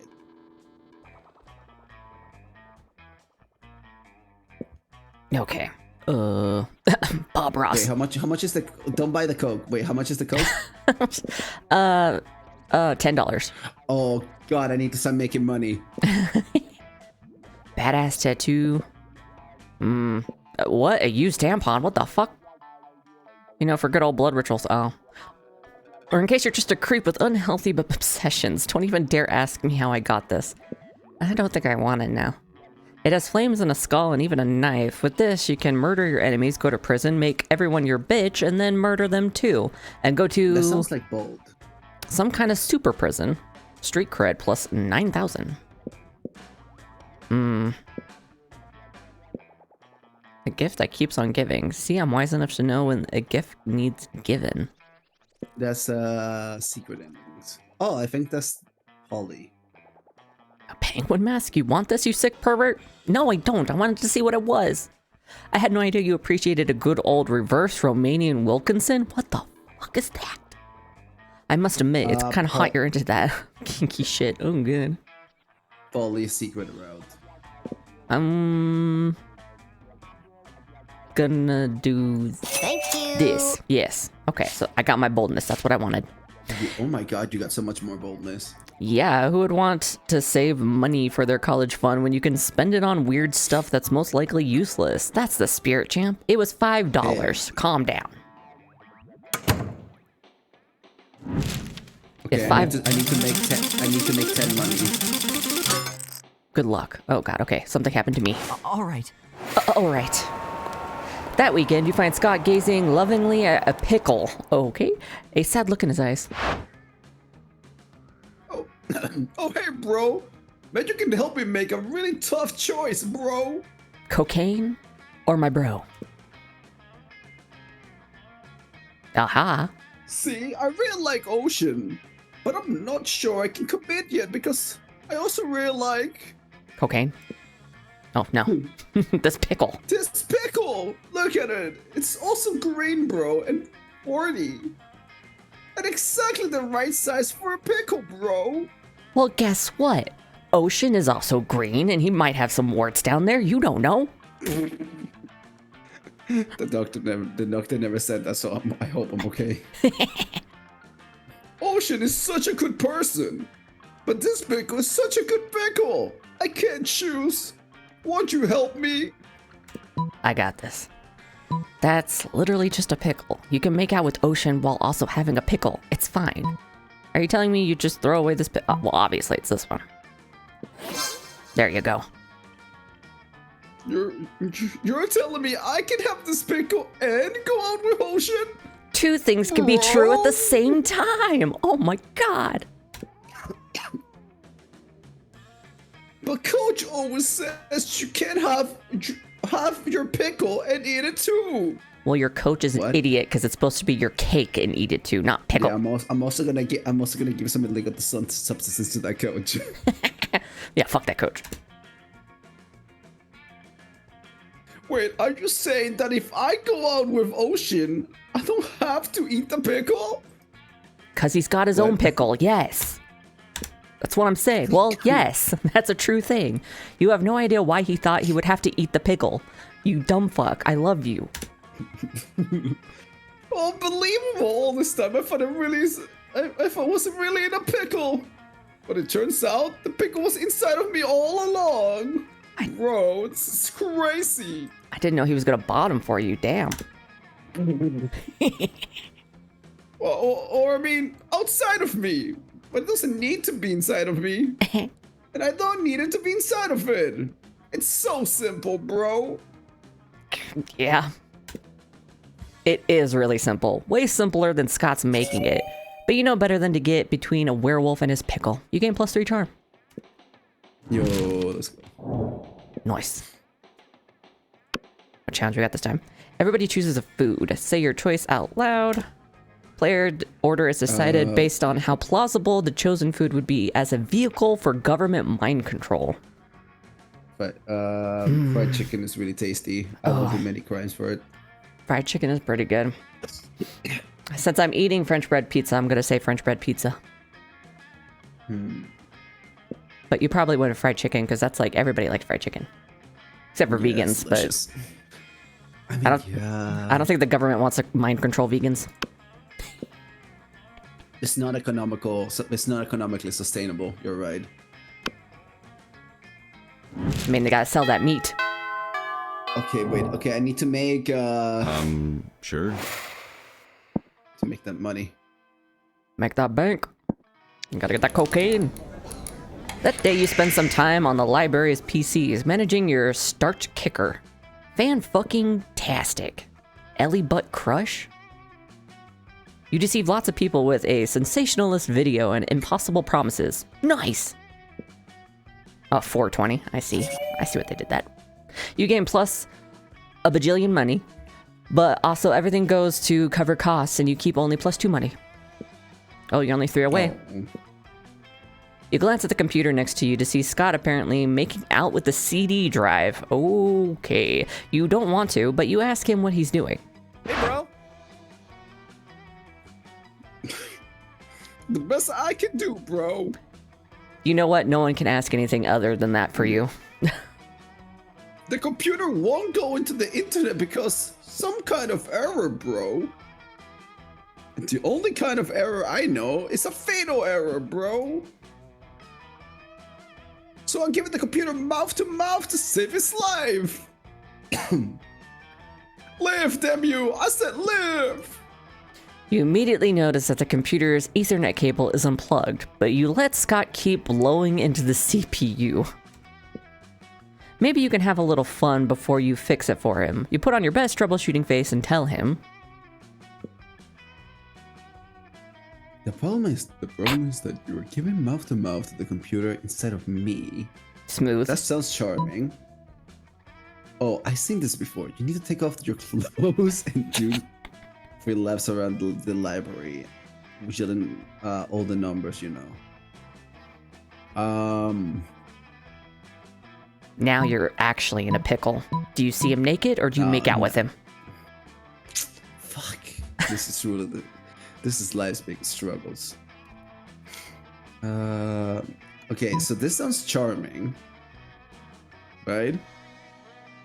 Yes. I hope this is not. I don't see how this could be creative, because the only thing this could mess me up if it's creative, and then I cry. No, this is too smooth to not be charming.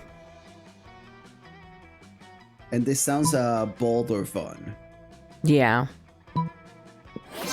There you go. Yeah. Oh yeah, duh. Of course, mouth to mouth doesn't work on a computer. It works. Doesn't even have a mouth, bro. But you do have a mouth, so it's gotta work. Scott spends the next 20 minutes saving. Damn, 20 minutes saving your life. Damn. But you helpfully inform him that that mouth to mouth requires more tongue. Oh my god. He gets so into it that you're able to plug the Ethernet cable back in without him noticing. Hey, it worked. Woof. That was fun. Maybe my computer should die more often. Damn. Now every single time you have to restart the router, you get a make-out session. Hell yeah. You believe that can be arranged. You gain +2 charm and +1 fun. All right. All right. I'll do fun. Yeah. That day during recess, you start a half-hour rave that goes fully crazy. They're always having raves out there. Everything is fine until Juan, the small magical Latino cat, asks you what you think you're doing. Damn, you didn't remember you suck at dancing. This is actual true facts. But you decide to go all in and pretend that it's a new dance move, apparently called the groovy mosaka. Juan looks at you and he asks you to teach him the groovy mosaka. In no time, half the party is following your steps, enjoying the groovy mosaka all together. It's a party to remember. You get +2 fun, and a cool story to tell your grandkids someday. I'm not telling them anything ever, because I'm not having grandkids. Fair. You're doing your thing when a wild Damien suddenly appears. Someone played the Pokemon music. Hey, noob. Oh, nice jacket. Nice. Hey, you. You look like you have nothing better to do. Except for you. Oh. I need a mount for prom because, well, walking is for losers, bro. I am sorry. I almost got possessed by Scott for a second. You need a mount for prom, huh? You gonna ride me? Yep. And also because I lost my driver's license after I drove my motorcycle through another Sunday school picnic. But I won't take just any lame-ass mount. I need the best creature in hell. I'm right here, Damien. I'm right here. So, let's brainstorm. If you don't answer that by the next 10 seconds, putting a bed in your mouth. Wait, what? Putting a bed in your mouth and writing on you. You say that like it's a bad thing. Anyway. We're talking hell here, so a goat. But not just any goat, a goat that's a real asshole. What about that gigantic, gelatinous, 50-nosed creature at your house that spits bile and eats corpses? Why do I have that at my house? I mean, I feel the top one is both. Would this be creative? It's a very creative looking creature. I mean, it eats corpses. He does like dead bodies. Yeah. I'm just trying to think of the stat game. Yeah. Boldness. Mystery. This one is a conundrum. Gelatinous. Yeah, it's difficult. Could it be fun? No.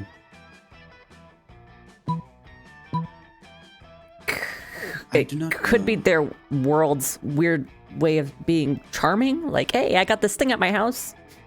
It's, yeah, I mean, it could be like, hey, you want to come over? I have this Lovecraftian entity that lives, you know, in my porch.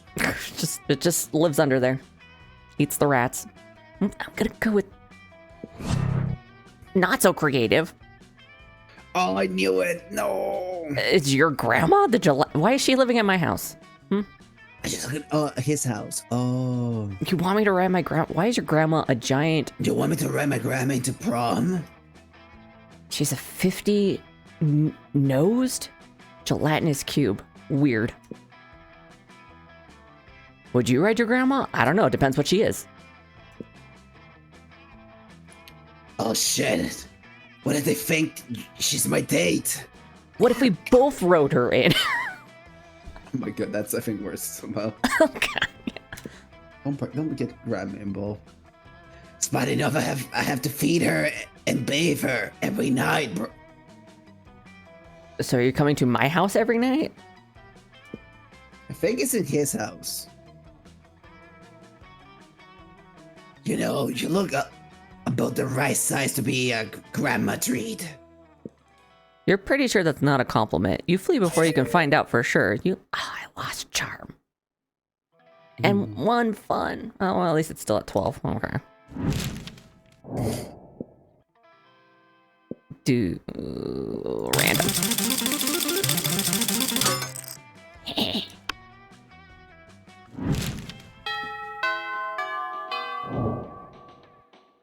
All right. Okie dokie. Oh, these two are at the same table. I still have this thing. You arrive at your chosen table to find Damien dejectedly hefting a ball of mashed potatoes, while Polly sadly presses her hand through the same. Seriously, what do we have to do to get a food fight started in this cafeteria? I honestly do not know. I tried throwing potatoes at people and yelling food fight, but I think everyone's too scared to fight, of me to fight back. And I can't throw any food because of my stupid ghost hands. Plates, mirrors, antique furniture? Sure, but not food. There's got to be a way to provoke a food war. My dads are always telling me to be more political. But we're not political. Your strength is hitting things, and my strength is being unbelievably hot all the time. I'm really hot, that's it. We'll set the cafeteria on fire. Simple solution. Wait, no, that's not a solution. That's just arson. Why do I always just jump straight into arson? Straight to arson. It's hard to watch them struggle through this by themselves, so you step in with an idea of your own. Okay, where's our fought over scarce resources? Steal everyone's food and put it in a pile. That ought to do it. Hey, Polly, you know how the Greeks fought a whole war over Helen of Troy's face? We just need... Nah, it's gotta be this one. Get some of my riz back. Is that what politics is? Beating people up and putting their stuff in a big pile? Kinda, yeah. God, pretty much, yeah. Sorry, I'm drinking water. My throat is still pretty hoarse. You're good. I'm still, like, sneakily munching on my French bread pizza. I didn't know it was already so good at politics. And then I can roll around in the food pile. It'll feel all good on my non-skin. Damien spends the rest of lunch piling up everybody's food in an enormous food mountain. Hungry students are soon swarming the mountain, trying to grab what they can while Damien pelts them with fire and knives from above. He was complaining about arson, but here he is using fire. In a panic, the students turn on each other, fighting with the only weapon they have, the food in their hands. Haha! Food fight, food fight. I think a fight like this is how I died. I thought it was the fucking tapeworm diet. I feel she will keep making it up. No. The casualties are beyond counting, but no one will be forgetting that food fight anytime soon. Sure. Who are you? Who is that? I'm gonna click him just because it looks funny. You're enjoying a quiet meal by yourself when a wound opens in the fabric of space, revealing the interdimensional prince. Greetings, my love. Hello? You wanna voice it? Wait, I can try to be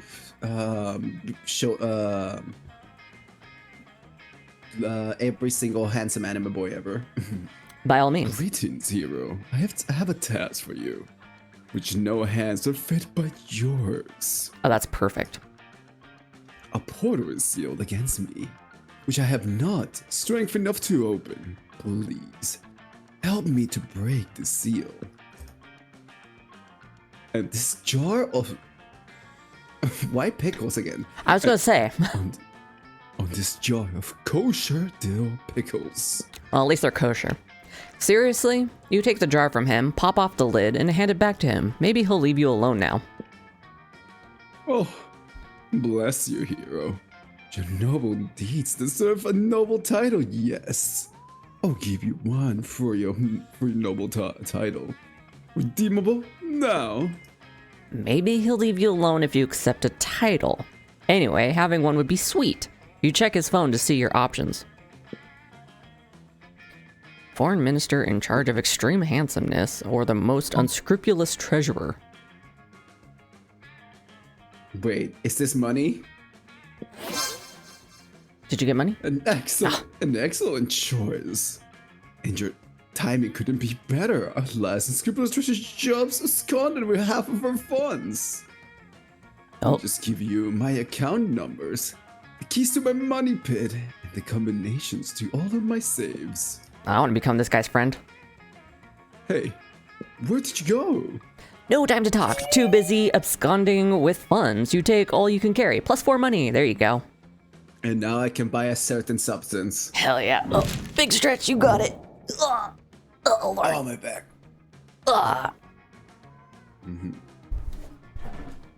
Change my legs here. Okay.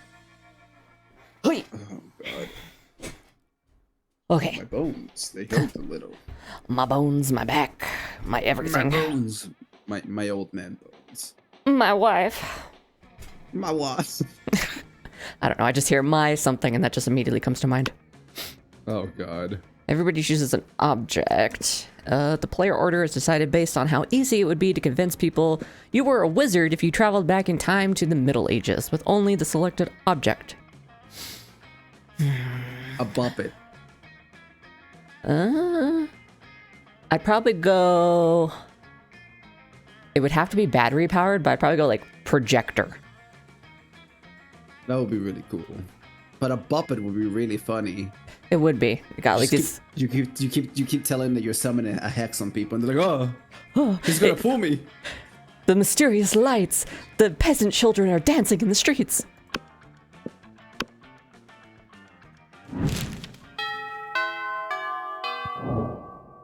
Wait. I have sure. enough money. Wait, is there a store? There's no store! Oh God. No! There's still cafeteria table, maybe? Or is this like no, it's last? prom is the next one. I can't buy it. It's over. Oh no. It's come all over. Oh God. Oh no. I just realized. Oh, boy. Kamala and over. If I put that together, it kind of sounds like come all over. Oh God. No. Oh no.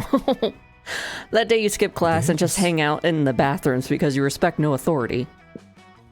While in the bathroom, you tell yourself in the mirror that you're so bold, you would kill a tiny big-eyed turtle with your bare hands. No. No, I'll not cry if I turtles. did that. The monstrous act would instantly give you plus 500 boldness. But come on, you're just talking to yourself in the mirror. What's the merit in that? You know what? You can keep plus 2 boldness anyway for saying that to yourself out loud. Scott catches up with you afterwards, panting with excitement. Ooh. Hey, bro. I was just thinking today about how much I like you and want to share all of my favorite things with you. Oh, that's really cute. Aw.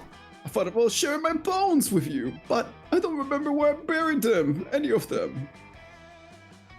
Then if maybe I could go and... I thought maybe we could go out and pee together. God damn it. What's with him and piss? Peeing on each other's territory would be wrong, bro. I don't know how to share the moon, or even where it is right now, bro. So I guess that just leaves my 2 favorite things in the whole world: cheerleading and sports, bro. It's since you're not on the sports team, cheerleading it is. Sorry, my lungs. Let's cheer together, bro. What's that? You want to know that we're cheering for you? Well, I thought I'd leave that up to you, bro. What should we cheer, bro? Okay. We should cheer for the working class. Nothing will aid the rise of the proletariats, like a hearty cheer. He doesn't even know what that is. That sounds so. We cheer for each other because friendship is the greatest sports of all. Yes. That sounds fun. That's definitely him. Okay, so we should cheer for the working class. Nothing will aid the rise of the. Unless selecting that option will automatically give you cocaine. I don't know what. Like, I'm just trying to think what's that. This doesn't sound bold. This sounds very creative. Or smart. There you go. Charming. Ooh, true to yourself. You've been true to yourself and you always choose the right option. Nice. I've been very lucky with Scott. I feel like I understand how Scott works because he's just like he's very like simple to read. Yeah, he's a simpleton, so Yeah. Damien is like, oh, I have to do some 3D chess to see how I answer this, you know? I'm just like, Scott likes burger, me give burger, Scott happy, me win the answer. you're playing on like children's mode. I'm playing on fucking hard mode. You're playing Dark Souls. I'm out here having like a nice walk in the park. You're playing Minecraft. Yes, we'll cheer for each other's cheering, and your cheering will make each other's cheering more cheerful. Scott picks you up and tosses you in the air. Oh, that's cute. But before you hit the ground, he's in your arm. He's in your arms? Ready for you to toss him. Oh, good luck with that. Toss. Oh, that's you. Toss me higher, bro. With friendship, anything is possible. You toss Scott into the air, but somehow the force of your encouragement allows him to toss you again. He is such a magical creature. You can fly. You fly into space. You crash into the sun. The sun is no match for your love for each other. Aww. I can't tell whether this fire in my heart is me. It's me getting burned up by the sun or my love for you. It's probably both. Oh no.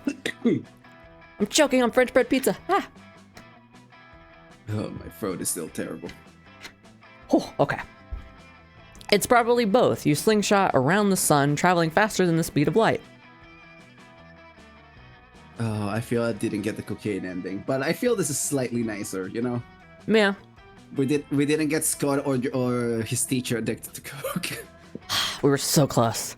You crashed into the Earth 7 days ago, right before the opposing team scored a touchdown in last week's sports game. You obliterate the enemy quarterback. He's gonna love you for that. We did it. Yeah, cheerleading. Yeah, that's what cheerleading is. Yeah, cheerleading indeed. And now you have an entire extra week to hang out with Scott, which won't be reflected in the game. You time-traveling cheater. You get +2 boldness and +1 fun. Yahoo. All right. Okay, this is the final one. We need to win. We need to win this, Dokkavi. Okay. This could be the break it or make it type of moment for Damien. Oh boy. Oh boy. Well, I should probably go fun because I can't go boldness.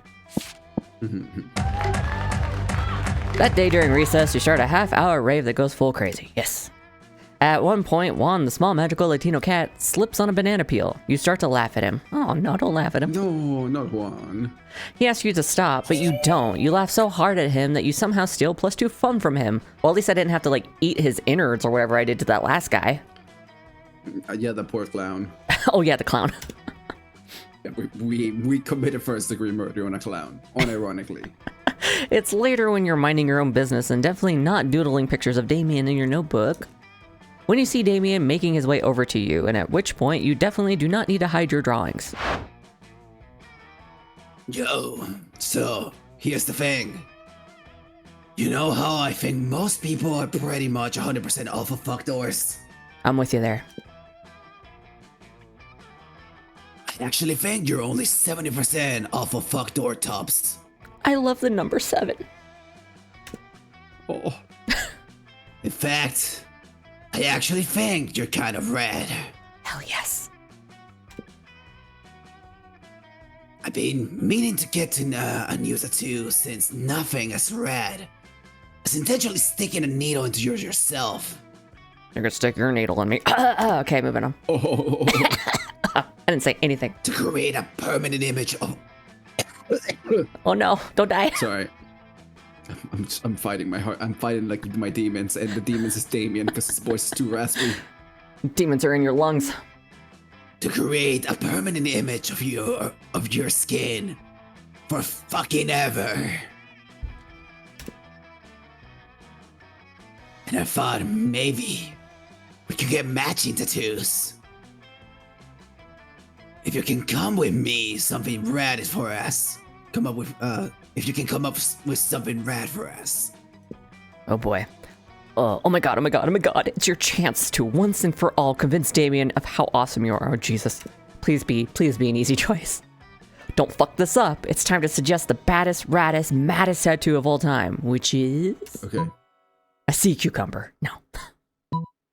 That sounds fun. Yeah, you would like that.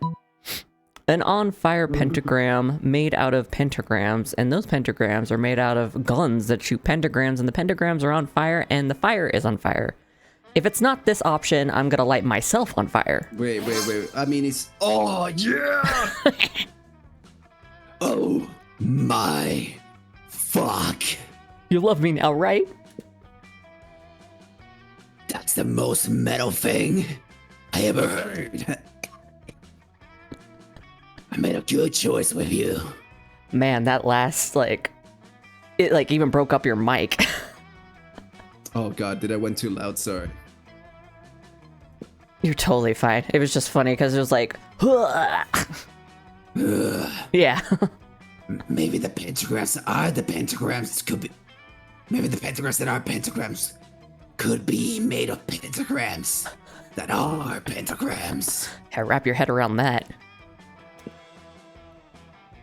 And the fire can be sentient, and the pentagrams can hate the deadbeat uncle. Yes. What? The guns end up on TV because they want to eat their vegetables. And maybe... Oh god. Oh my god, so much. The pentagram rosa. Ex-convicts. You know what, Damon? Whatever you want. This will be the raddest tattoo ever.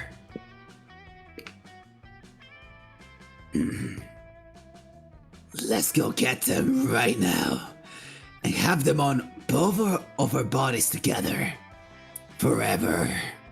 We're practically married now. What? You're about to get badass matching tattoos with Damien. This is the raddest, coolest, dopest, most lit thing to have ever happened, and now you'll be tied together for eternity. Sweet. You gain the sickest tattoo of all time, as well as +2 boldness and +1 charm. Hell yes. Hell yeah. The Monster Prom draws near. Okay, who am I gonna go to? Oh god. I wonder. I don't... You can go with yourself? Myself? Oh, that's none of them. I see. No. You just nope out of there after all that. And I just pick her for some reason. No. What's up? Let's go. I don't know how you tattoo my body, sure. but... Uh-oh. Oh. Whoa, hi. Oh, That's loud. Okay, it's done. You finally pluck up your courage and ask your beloved to go to the Monster Prom with you. Oh, Awesome, bro. Sure, why not? Sounds funny. There'll be so much hard partying that I'll count as a You're my workout, dream bro. team. Prom night was rad. Oh, look at you two. Aw. Look at those handsome boys. Look at those lads. You danced all night, and most of Scott's dance moves were basically workouts, so you ended up utterly exhausted. It wasn't your idea of getting all sweaty with Scott. Are you sure about that? But you're definitely getting closer. Bro, I would kill for a workout body like Scott. I love working out. All right. Okay. This is dangerous because there was two mistakes, but we also got a good comeback. Okay. Oh boy. Wait, you finally plugged your courage and asked your beloved to go to the Monster Prom. Okay, I'm crossing my fingers for you, Dokevi. Okay, here we go. Oh no. Prom? Oh no. Oh no. Oh no. Oh no. Oh no. Burning stuff and committing murder might be badass. Fucking metal. Oh, thank God. But nothing is about us following your heart and believing on. Unapologetically in love. Oh my god, we did it. Holy Whew. fuck. I was actually... He got me on the first half. I'm gonna be honest. He had me on the first half. Yeah, he had us in the first laugh. Not gonna lie. Oh God. I was like, if you went to prom and had a good time and then I got like, fuck you, I would cry. That happened to Canada the first time we played this game. Okay, I shouldn't He got laugh, bumped and he but was that's really sad. who was he going for? Polly, that's his favorite. Oh, Badly girl. nice. Let's do this. Let's live our lives with zero regrets. Prom, here we go. Fuck yeah, happy ending for everybody. Let's set the world on fire, baby. Damn. Look at us. Oh, my little, whatever the fuck they are. Even got a top hat. And the bottom also has a little bow tie. No Look at bow that. tie. It's so cute. Damien all handsome with the undone bow tie. Nice. Prom was great. Hell yeah, it was. You crashed your limo into the wall of the school, and it was the best entrance ever. Everybody had a great time dancing under the lovely light of a car on fire.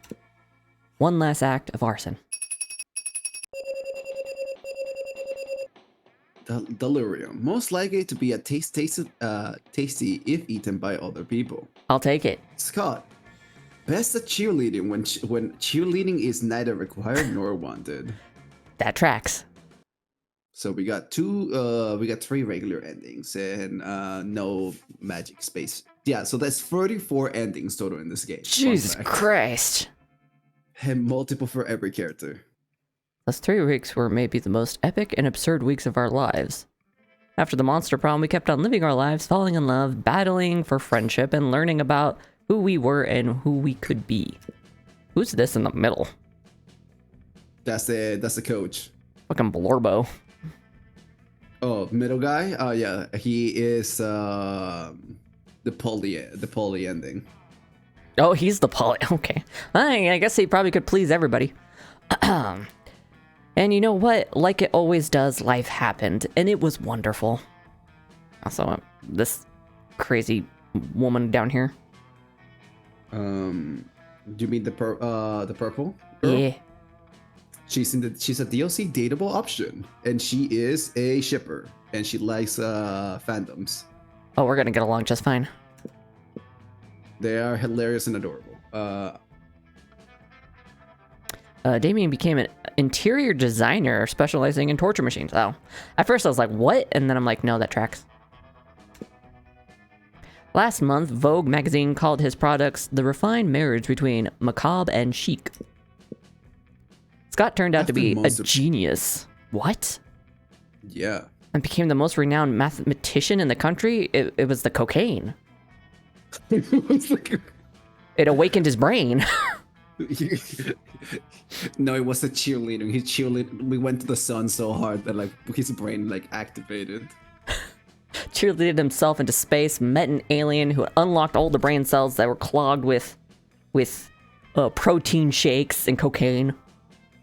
And suddenly he learned how to do math. I'm glad he went clean. Yeah, good boy. Even though we tried to get the cocaine ending. Onto the teacher. Yeah. JK, he became an athlete. No, oh, okay. Oh, okay. They had us. I see. He's still a bit of a simpleton, but as lovable and good-hearted as ever. Miranda used her vast knowledge of surfs to get a job hand-picking the best surfs for other people. Unsurprisingly, she ended up leaving her surfs to do the work. For those 3 weeks, the Monster Prom seemed larger than life, and then it was gone, just like that. The battle for Monster Prom might have ended then, but there were plenty of battles left in that war called youth. But once again, we were young and unafraid, and we were ready to start.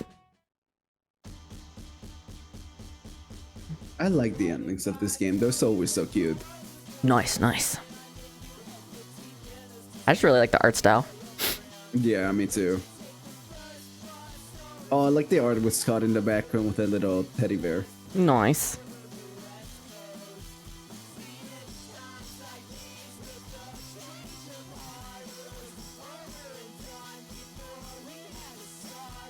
So, how was your first game of Monster Prom? How would you rate it? 10 out of 10. Very, would you call it slightly insane? Not even slightly, just flat out insane. You know, it's the most normal dating sim I can recommend to any friend. I mean, I did play I Love You, Colonel Sanders, so... Oh my god, I never played it. It looks pretty funny. Yep. Self-product placement. I got the VOD up on YouTube. Yo, let's go.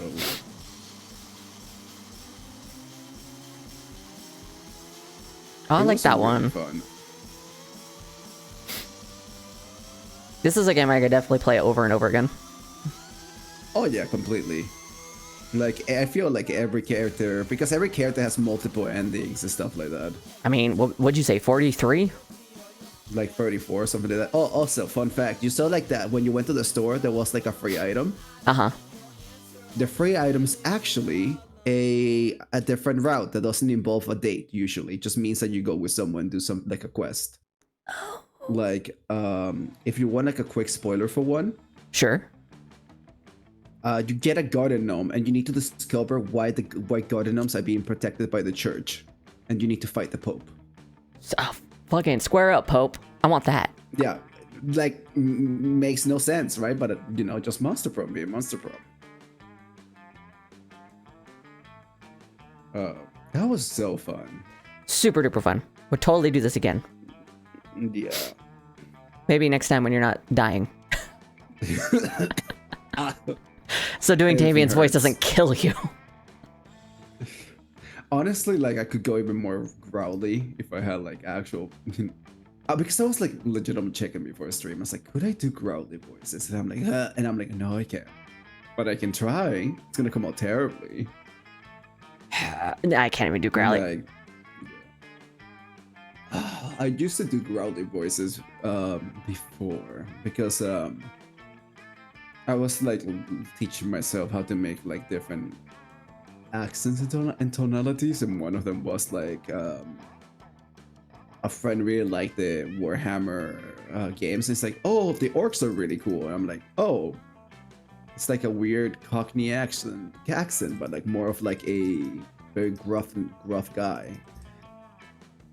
And then I started like learning how to do like growly voices after a while because he was funny. I think the only voices I ever tried doing, because usually I just read this stuff like just straight out. But when I played I Love You, Colonel Sanders, I did try some voices. It was mostly Valley Girl, though. Sorry. Oh, that sounds so funny. Because I don't think I have a lot of voices in my retinue. Just Valley Girl, Nah. Flat Out, You're fine. whatever the hell I did for Liam. Nerd. You were doing great. You had the Liam voice. I'm Liam. Liam, hey guys, it's me. I'm a nerd who says a lot of big words that nobody else knows and I could barely pronounce. When I voiced Liam with my friends, I think I made him speak like very deep. I was like, "Good afternoon, my friends. This is gonna be me, Liam." And then like I made him like crack the liver like a nerd every so often. I just went full nerd. Oh, wait a second. Oh, that's not how it is. And it's like, no, I mean, of course, I'm very posh indeed. I'm an intelligent gentleman. I would probably say milady. Milady and a bunch of other stuff, yes. Tip my trilby, milady. That's the worst. Fun fact, I used to wear trilbies. Yo. I didn't say milady, but they looked good with the outfit that I used to wear all the time. I had a white trilby with like a black thing, like ribbon around. What the hell do you call that? A band around the base of it, and I always wore like white and black. So I'm like, yeah, monochrome. Let's go. I mean, trilby hats do fit some people. Like they don't fit me. Like for the longest time, I used to wear like leather jackets. It's and then I'm like, yeah, let's tone that down. Because everyone was like, oh my god, Ocean is a hooligan. Especially when I was in high school. I'm like, I'm not. I go to school every day. You know, I'm not a troublemaker. Whereas I dressed like a good kid, and then I was the one who got caught with like 5 other people ditching school to go to Albertsons, which is a grocery store, to buy French bread, and then go eat it on the side of the road somewhere. And That sounds fun. Yeah, our high school had like I don't know what they were called, but they would get on little golf carts and kind of drive a little bit out of the school to just see if any stragglers were out there. And we were dumb enough to not be like too far away. Oh, good god. We got caught. When I was in one school, because I moved a lot. Like my family has always moved a lot. I guess that comes with being an explorer. In one of the schools I was for high school, we had a McDonald's nearby, and since they had free Wi-Fi, basically, me and my friends would play like gacha games and like buy like a McFlurry, and then just like play there. Nice. And once like we came back to school, and like there was like fire trucks, and we're like, damn, that's crazy. Anyways, we're gonna go back to McDonald's, and we like check 2 hours later after like everyone left and say, oh yeah, someone like accidentally made a fire like in chem class, and I'm like, cool, not our problem. Back to McDonald's. I wasn't there. Oh, whoops. It was funny because like we showed up and it was like cars. Everyone was like, doesn't seem like our problem. Let's all go back to McDonald's and just like be annoying. Oh man. Worst part about getting caught is that like each one of us got pulled into, it was either vice principal or principal office to get talked to about it, and they like went through our backpacks, I guess, to check if we had drugs or something. And I happened to have a clamp manga, and it just happened to be legal drug. Has nothing to do with drugs. It's all like mystery. They work at a drugstore, so that's why they call it that. But like it has nothing to do with drugs, but they use like a marijuana leaf, and it's called legal drugs, so it looked bad. Oh, that's awkward. Yeah, it got confiscated. I don't think I ever got it back. No. Fucking, that was That's my so- manga. The only time I really got in trouble in school is that I accidentally broke a school window. Oh no. It wasn't even on purpose. It was completely accidental. So, you know when like in high school there's like push doors, right? Uh-huh. And you know like those doors that you kind of just like you can kind of push them with your shoulder Yeah. because you know you're in a hurry and you don't want to like push them with your arms. So one day I was pushing one of those doors, but I didn't hit it with my arm. It hit like the tip of my shoulder. Like it hit like I think it was my elbow or the tip of my shoulder. And this is like tough glass. This is like those American like fake glass, right? I Yeah. completely shattered into a million pieces by just like tapping it. And I'm like, oh. And the principal was there and say, hey, you. I'm like, yeah, get in the office. I'm like, yeah, of course. You didn't even do it on purpose. I didn't have recess for like I think 5 months. Oh my Because I had to like work as like a janitor for the school to like pay off the window I mega destroyed. Oh boy.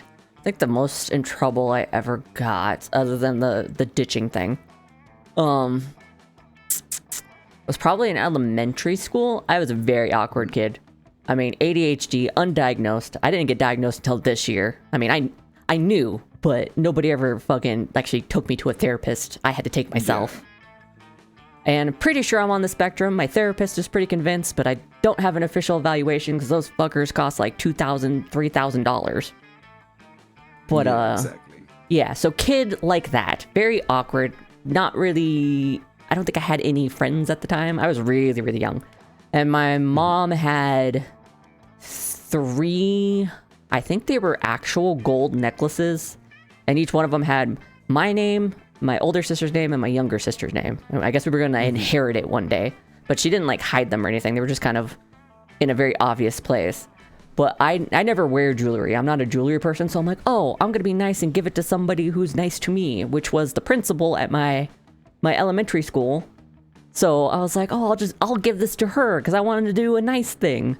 But it's real gold, and I gave it to her, and she called my mom, and mom came to school and got so pissed off at me. I'm just like, I was trying to do something nice. Yeah. You're just a little guy. They just should not be that mad.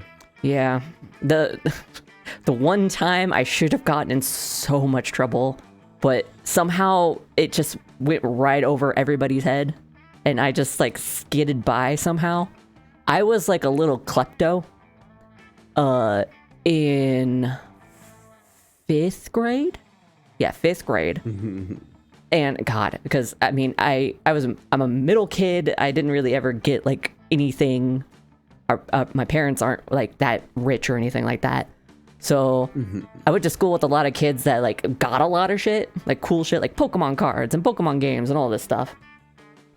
And I was like, oh, I really want some of that stuff. So little shit me, during recess one time, like pickpocketed all this shit and hid it in a desk behind my desk. I didn't hide it in my desk. I hid it in a desk behind my desk that nobody sat at. Master plan. Yeah, and I was like, oh, I'll pick it up like at the end of school or something. But then the teacher sent me out to the office, which is like on the other side of the elementary school, to go do something. And when I came back, one of my people who was sitting, like a friend, I think, was like sitting next to me and was like, oh, somebody was trying to steal somebody's stuff and they hid it in that desk behind you. And I'm like, oh, really? Oh, wow. That's so messed up. Who would do that? I can't believe it. Oh my God, who would do that? And I was just like, oh my God, thank God I wasn't here. Oh, I should have gotten in. Just awful. Yeah. Whoa. How could somebody? Yeah, I'm sorry, Sin. Your Oshi was a pickpocket when they were like 10 years old. No. For me, when I used to be part of the rugby team. So I do relate to Scott. I was a sports guy who was also in drama club. Don't ask why. I multitask. Hey. But in school, I was known to be like the nicest guy. But I also had a bad track record because I concussed like 3 of my friends by accident. Oh boy. Breaking doors by accident, concussing your friends by accident. I once, unironically, I have a bad track record of destroying things by just existing near them. It's really bad. One of them was that the captain of the seniors girls rugby team was my sister's best friend, and she's like, "Oh, let me tackle you," and I'm like, "I'm 6'3". I'm always been a really big guy, and I'm like, "You sure, right?" Like, It's like, yeah, this is easy stuff. You're like a junior. I'll just like, training. And I'm like, sure. So she ran at me at full force. And she just bounced off of me and gave herself a concussion. And I felt so bad. Oh boy. Like, I did nothing. I just stood there and she just like did that. And I'm like, oh God, I'm a monster. I did this.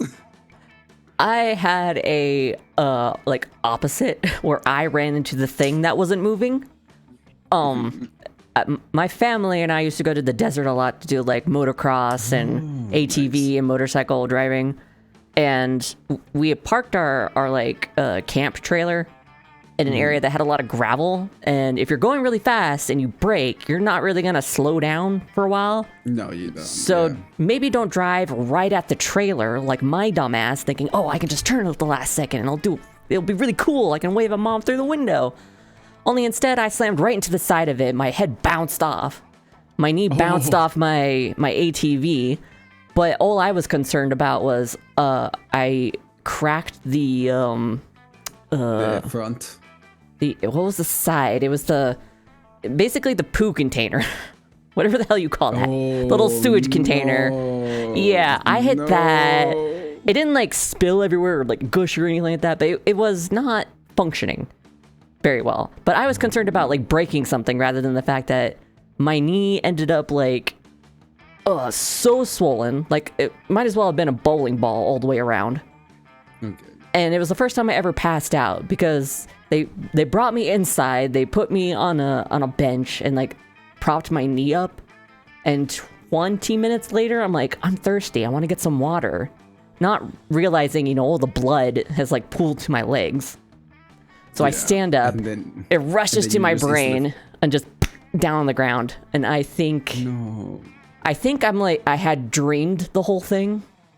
And as I'm waking up, I'm like, oh no, I'm like on the actual ground. I did do all that stupid shit. Okay. Whoopsie daisy. Whoops. And my little sister was like crying because it was her birthday of all things. Oh God. Okay. I have a similar thing where like, so when we were kids, we used to hang out at my grandma's place a lot. Like every Hispanic family ever. The Holy Grandma house. The Holy Grandma house, yes. So my sister and I had a Game Boy Advance, and we had Pokemon Emerald. Nice. And she had the Game Boy and was not letting me capture a Pokemon. So we were chasing each other across the house. And imagine like perfectly pristine, just brandly like polished wooden floors, right? Mm-hmm. Okay. And now I'm chasing my sister while wearing socks. Oh no. On just polished wooden floors. Oh no. So as we cross, like imagine like the room is to the left, but like it's just like a straight like pathway of wood. I'm chasing my sister and I miss, so I try to stop, but since it's so slippery, I just keep going and I headbutt myself against like the door frame and just burst my head open and pass out. And my sister, and then I wake up, messed up in like my grandma's bed, and my sister is just like, hey, I caught the Pokemon that you wanted. And I said, I wanted it as a boy. And then I passed out again. And my sister thought I died. And I said to her, wouldn't it have been really fucked up? That was my final words to you. I wanted it to be a boy. Dies. Oh God. Dies of death. Oh, welcome back, Ace. Oh my God. Welcome back. Yeah, it would have been really funny if that was. Oh my Lord. I have gotten really hurt, like done things that should have hurt me a lot. But I always somehow just don't get hurt that badly. Yeah, there's a few times I should have flat out died, and it's usually in a car. I have flipped a truck all the way onto its side. Or oh my God. Well, I didn't actually flip it, but I took the blame for it because I was trying to teach my friend how to drive a truck while they were visiting. And I'm like, well, I don't want her to get in trouble or any like weird insurance shit to happen. So I just took the blame for it. But yeah, full on its side in a ditch. We had to crawl out the side window. Some random people who just happened to be going down this very not used back dirt road. They saw us obviously very much in a flipped truck and like came and helped us out. It's kind of easy to see a flip truck. Like, yeah, oh, they must be in trouble. Yeah, no kidding. But I was completely fine until my mom showed up, and the moment I saw my mom, I'm like, I'm so sorry. It's so over. It was so over. But I just came out. I think I just had like a little tiny scrape on my elbow, and that was it. And then there was another time I used to work at this lodge that was like up in the fucking mountains. So I worked the overnight shift, so it's already dark, and it snows a lot here, and it gets really cold, and we get a lot of like black ice on the roads. So I'm like, black ice is terrifying. It's so scary because I turned this one corner to start going up the mountain to where it is. And I wasn't turning. I was turning my wheel, but my car was still heading straight towards the fucking big ol' forest wilderness that's like on the side of the mountain. And I'm like, oh my God, oh my God, oh my God. But somehow I managed to get the car to actually turn and now face the side of the mountain. And now I'm like, oh God, I'm gonna hit the side of the mountain instead of fly into the forest. Only then I managed to turn the car just enough to kind of like park on the side of the road. And I'm like, oh. Yeah, no, that's just like close. Yeah, I took like 5 minutes to breathe and then carried on my way and got to work. I love the 5 minutes of like, I could have died. Anyways, back to work. Yeah, pretty much. I mean, there was another time where, again, black ice. I was driving just down like a normal 4-lane road, and I was in one lane, and I was trying to get to the lane to the right, and just doing a normal little just slide over to the other lane. I wasn't doing anything crazy. I wasn't going super fast, but I must have hit some patch of black ice, because next thing I know, I'm facing oncoming traffic, and then I get up on the side of a the opposite of a ditch. It kind of went up. It was a bit of a slope upwards. And my car just slid up there and stopped. Thankfully, it was just grass, so there was like nothing there. And I'm like, okay, that happened. It like in a blink of an eye. I had to like process it, and then I just popped into I had a manual car. I had to make it go into 4-wheel drive manually. And then I got back on the road when nobody was like on the road at that time, and then just carried on my way home. No one will know. No one ever knew, except for that I told my parents that same day. Yeah. For me, I have a lot of almost dying stories, but they're never the same. Like, sorry, my throat is dying. I've been lost at sea. I got electrocuted. I got set on fire in the middle of a math test. Whoa! No, I need that story. They almost decapitated my mother. You know the basics. It happens to everyone, right? Oh yeah, sure. My mom is always trying to decapitate me. Almost got impaled by falling off a fence. You know the one to buckle my shoe.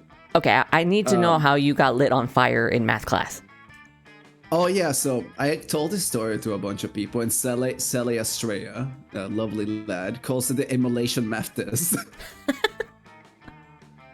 So it's now the title of that story. So what happened was, I was in high school. This was not the same high school of the first story with the fire department. We're in the middle of my math class.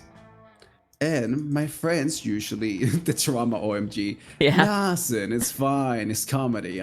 If I'm okay, then if I survive, that means it's pure comedy. So basically, my friends always cheated off of me, and this day we were like sassing each other, and I'm like, you know what? No, I'm not gonna let you cheat. Haha, I'm being me, because they also study. They studied with me. So, what a friend did to me, because they're a hooligan, is that they pulled out their Zippo, and they, you know, like when you flick the Zippo really fast behind someone? So they did that, but there was an issue. They didn't realize that my jacket had ripped that day because I fell on the floor because of black ice. So there's a hole on my jacket. It's always black ice. This jacket and this jacket was full of goose feathers. Oh no. Fun fact, goose feathers are extremely flammable. Uh-huh. So within the span of half a second, I went up in flames. Oh god. And the thing is, I went up in flames and I kept writing my test very calmly. So as I'm writing my test on fire, I very calmly say to my two friends that set me on fire, if you don't put me out, I'm throwing you out this window. And my friends very calmly put me out. By that I mean they started panicking because they knew I was going to throw them out the window if they didn't put me out. Yeah. And they were feeling really sad because, you know, they accidentally set me on fire. So I let them cheat off half my test. And then I bought them a snack afterwards. Because, you know, they felt really bad about it. And it made me sad. They lit you on fire and you bought them a snack. That's sweet. Yeah, they were feeling really sad. Aw. Like, oh my god, I almost like burned you to death. Plus, the other funny thing, the person that set me on fire, they're now a priest. They were just trying to get rid of the demons, the inner demons. They were trying to get rid of the demons. Oh They my have god. called me a demon before, so maybe that's why they're like, oh, demon, fire. Oh god, making the cross. Innocent. We've lived some Yeah. wild lives. Jesus, we should be dead by now. We should be dead. Why are we I alive? was talking so when I moved to Sweden, because I think I have like a total of like 10 to like almost dev experience.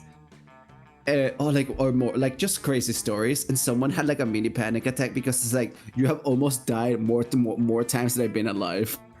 Yeah. And I'm like, haha, funny. Funny joke. Funny joke. Oh wait, can I do a Yoda voice? Ocean. I can't right now. I'm sorry. Dang. Oh, that was pretty good. I don't even think I can even get close to that. Wise I am. The force your mistake. I can go full Yoda. Definitely do better than me, man. It's there. It's getting there. It's somewhere in there, like past the bronchitis. Past the throat pain. But yeah. I've almost died like 4 times at the sea, so it's ironic that you're an ocean man. Oh my god, you also got lost at sea because the same thing happened to me. Well, you go ahead. For me, it was Undertow. It was Undertow all 4 times. Oh my god. And all 4 times, I was either...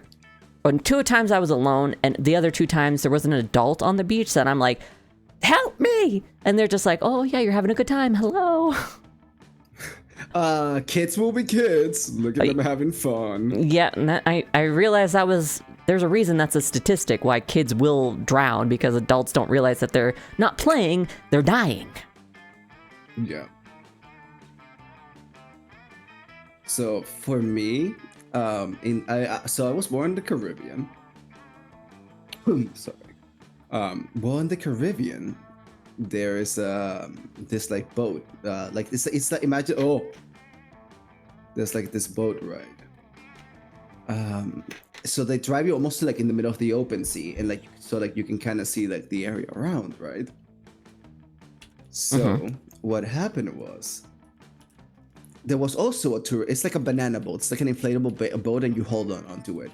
Yeah. There was like a really big American tourist guy right in front of me, and we bumped into a wave. Oh no. And he just sort of let go, and like he just like body checks me, and I fall off the boat. Oh god. You know. And I look at the driver and say, "Hey, can you pick me up?" Because I fell because the guy just body checked me, right? And the guy looks at me, he's like, "Nah, you can swim," and then he just leaves. Oh god. Not even Fun just fact, like I didn't see you, just like, oh, you got it. No, he just says, "Nah, I believe in you, champ." Fun fact, it was a 2-hour like swim back in open sea. Oh my god. If I got caught by a current, I would have been done for. Yeah, I mean, I was like, maybe a 10-minute swim away from the beach's edge, but because Undertow had sucked me out, I was fucking panicking. If I was 2 hours away, I would just be like, oh, this is the end, and just drown. I had my inflatable vest, so I was okay. I was very grumpy the entire swim back. I would be And the too. funny thing was, I had a nightmare where I got attacked by a shark. Oh god. And the thing was, when I looked down, the coral looked exactly the same in my dream. And I'm like, oh my god, I predicted the future. This is how I go. Oh god. Son of a... I'm so mad. But no, it was just a very stressful swim back. And then like, when I was like 40 minutes away from the shore, the guy picked me up because my dad noticed I wasn't in the boat and he was about to destroy the man's life. I mean, yeah. What the fuck is wrong with this dude? Oh my god. Fun fact, I could barely see the island. I'm like, I'm guessing the island's over there. Oh, you could have swum in the wrong direction and then you could be lost forever. You could become Oceanman for real. I mean, when I lived in the Canary Islands, I almost swam from the Canary Islands to Morocco.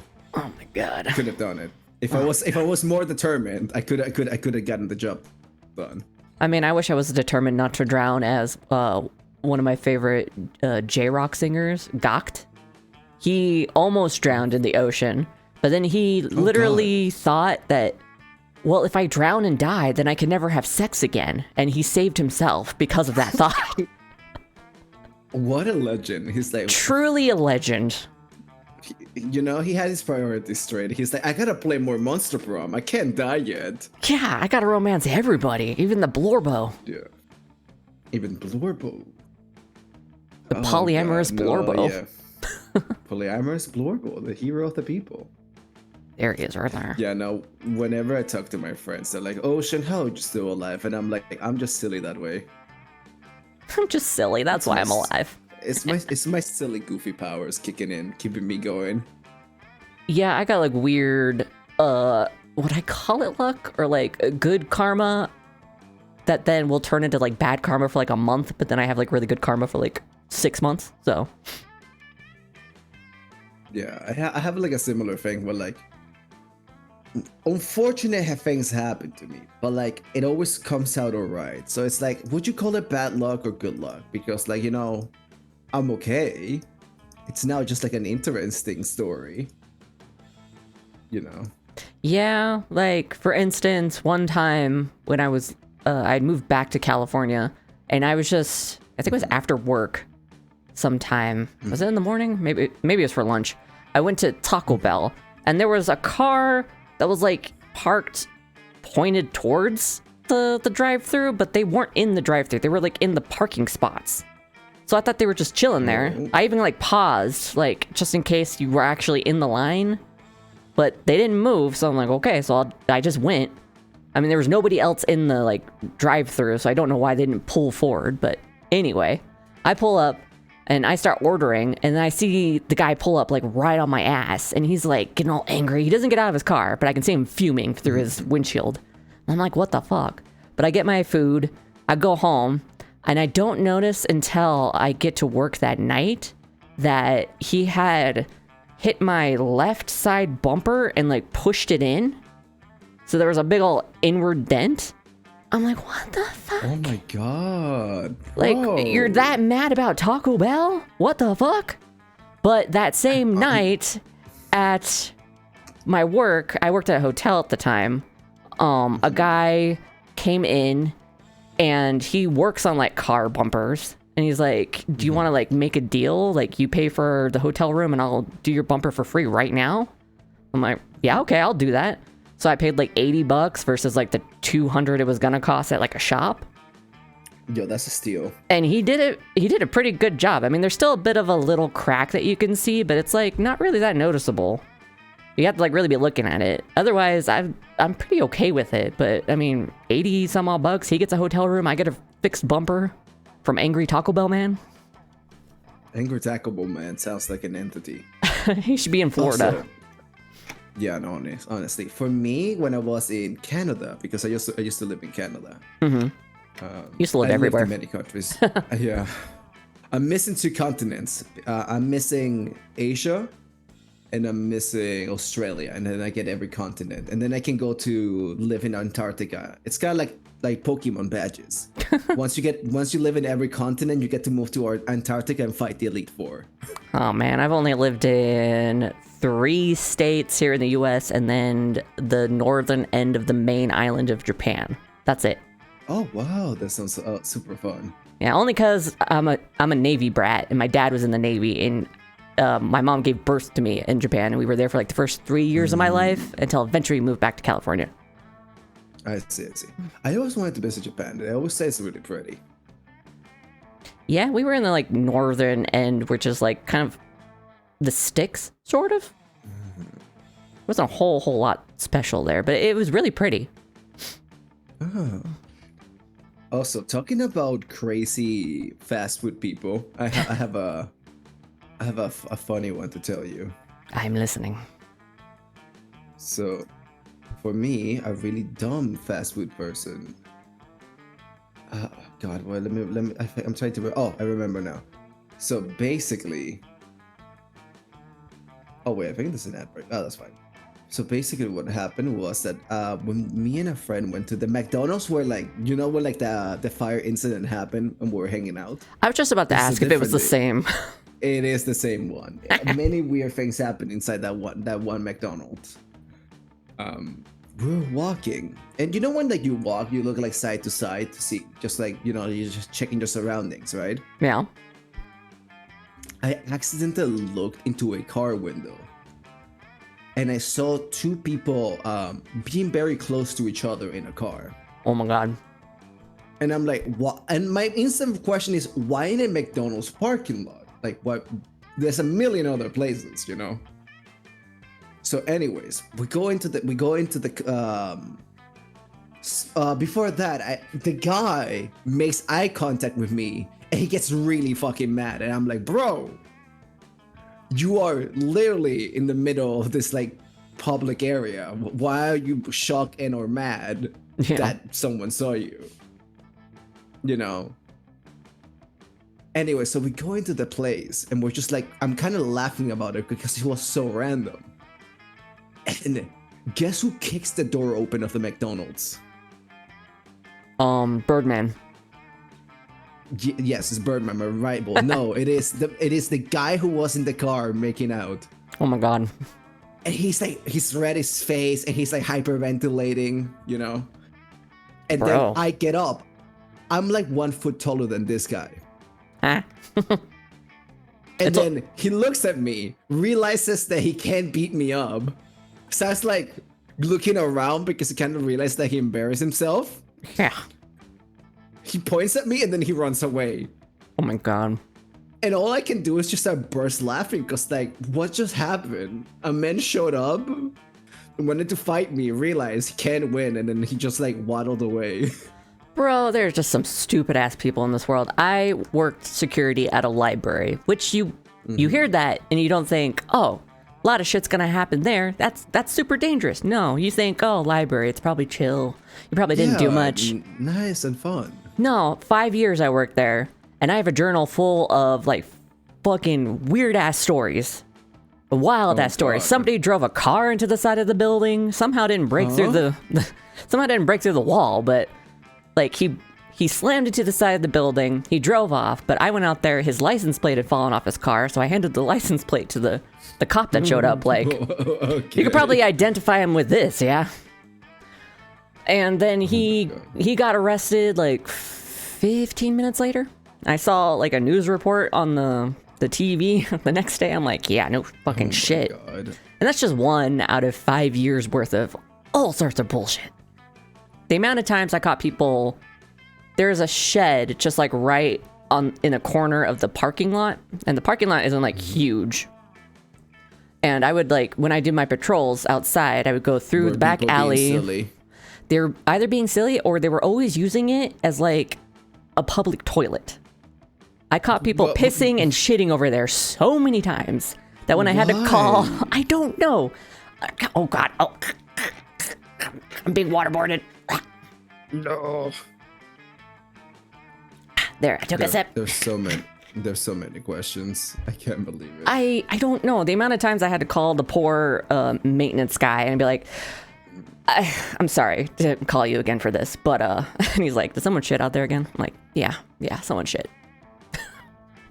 And it was always like, people so silly. I don't know, it was always like smeared along the side of the wall. I'm like, ugh. Oh. Every single time I turn that corner, I'm just like, there's gotta be something, and there almost always was. until they eventually got rid of those sheds. And I'm like, thank fucking God.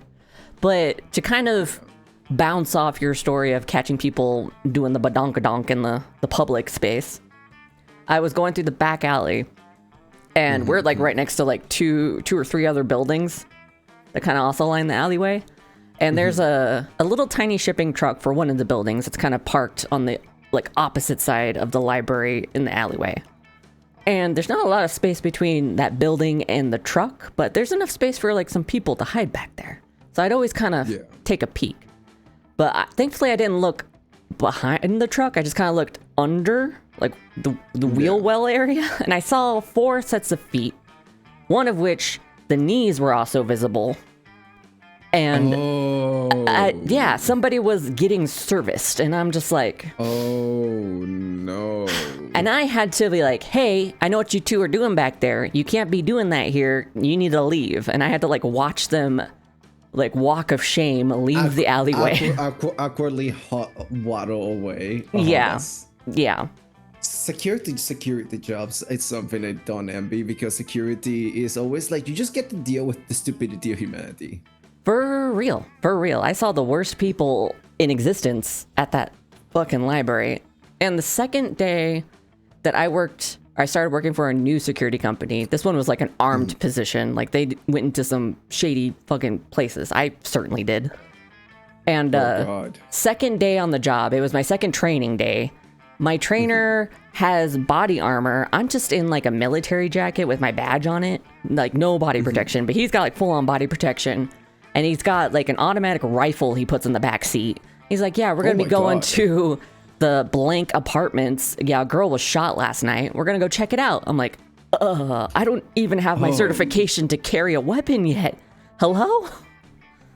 My guy, I think I'm in the wrong. I think I'm not supposed to be here. Yeah, I lasted like a month, and literally a week before I like officially quit, a previous employee who had been fired had been spotted going into the building with a gun and like shouting that he was gonna like shoot people.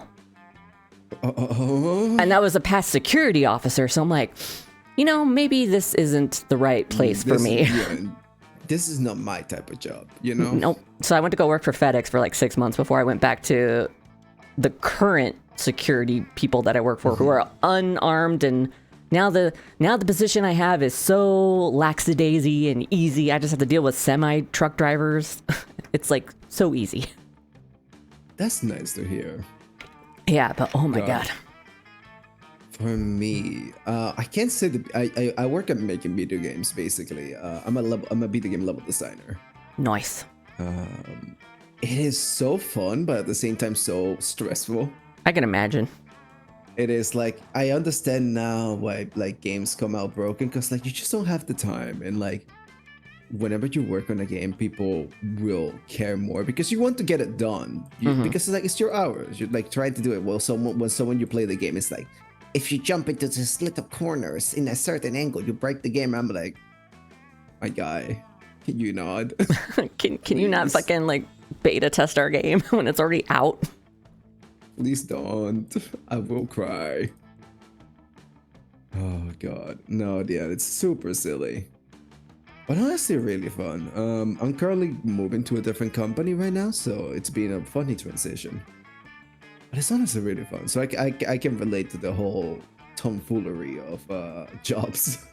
Yeah, I mean, even if I work like the same career path, just working for a different company or being put at a different post, it becomes a completely different job.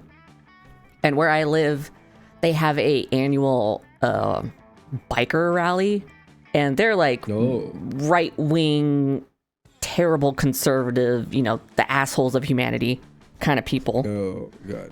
And it's just like watching a parking lot for Wells Fargo, so that, you know, bikers don't park there, only Wells Fargo customers park there. It shouldn't be that difficult of a job, and for the most part, it's not. But 1, you're sitting in the sun for like 8 hours. 2, you just have to see the terrible people that come through. And 3, once in a while, you get an asshole who's just like, I can park here. And you're like, no, you fucking can't. Like, sir, this is a private property. It's like, well, I am the law. Fuck you. And you're like, sir, can you please get out?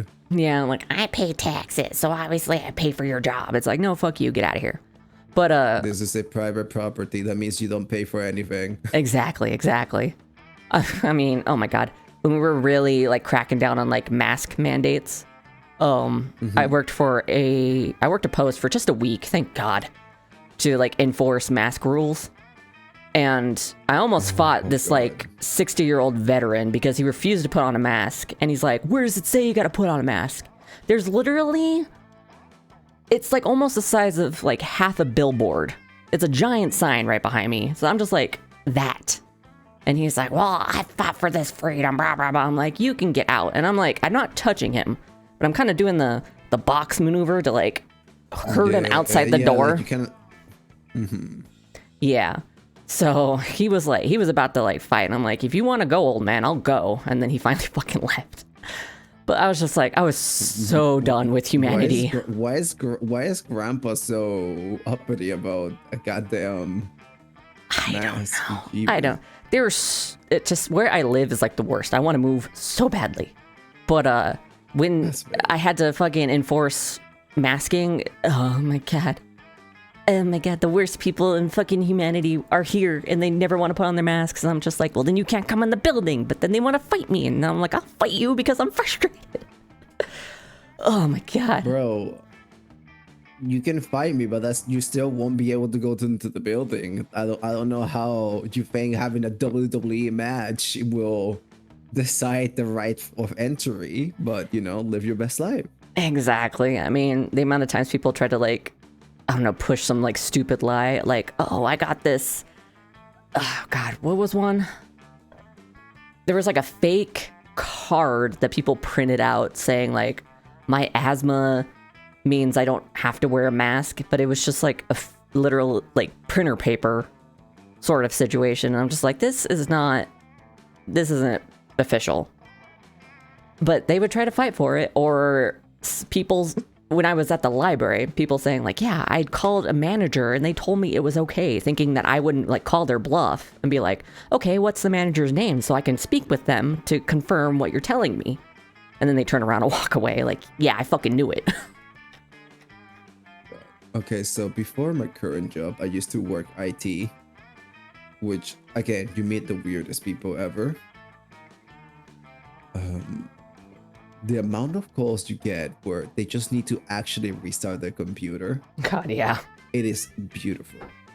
Or a lot of older, because I used to do IT for also people in the United States, usually like the South, like Texas in that area. The amount of people will be like, darling, I am technologically illiterate. And I'm like, what does that mean, ma'am? Why do you have a computer then? And so it was really funny trying to explain things because, like, okay, you see the bottom left of your screen. It's like, yeah, you see there's a funny button. Yeah, I see the funny button. Click it. Oh my god, I can click things. Good job. Oh and my just, god. Like, try it. It's like, imagine like guiding like a toddler. That was my job for like a couple of years. Yeah, I did. Yeah. I did a call center job for DirecTV. So it was a similar situation. People who couldn't figure out how to work their cable boxes or even their TVs. The amount of times I had to like talk people through just using their remote controller. I'm just like, press a button, now press another button, and now you can use the cable box. You can't use the cable box? Oh, did you turn it on? There's a button on the front. And they're like, oh my god, this button. My favorite part is when people get really mad at you. And then you're like, did you plug the Ethernet cable? And they're like, of course I plugged the Ethernet cable, you buffoon. And I'm like, can you then check then? And then there's just silence. Uh-huh. And I'm like, okay, is it unplugged? Can you please plug it in? And it's just the awkward of either, yeah, or they just hang up out of shame. And it's just like, that's just funny. I had that a few times. There was a lot of people, usually older people, who just wanted, for whatever reason, they wanted their cable box just replaced. Or just a new cable. I don't know why. It's like, it's not going to be any different. You can't like give the cable box to somebody else because it's still on your service. But they just, yeah. And it's just a matter of, hey, did you turn it on? Oh, you didn't? Okay, you don't need a replacement cable box then. Okay, bye. Bye-bye. Bye-bye, you dumbasses.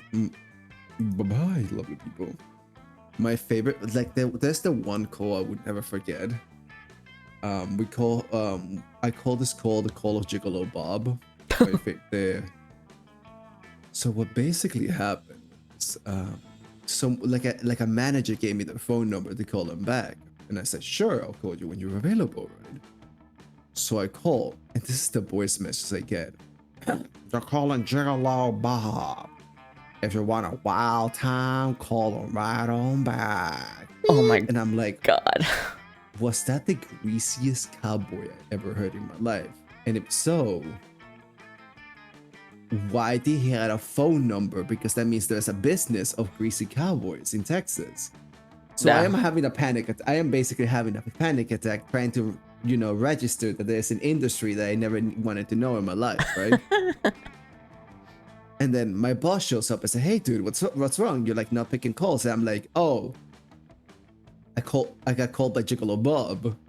And he's like, okay, I believe you, but can you please give me the phone number so I can call them so I can see what it was? And I said, sure. So I give them the phone number.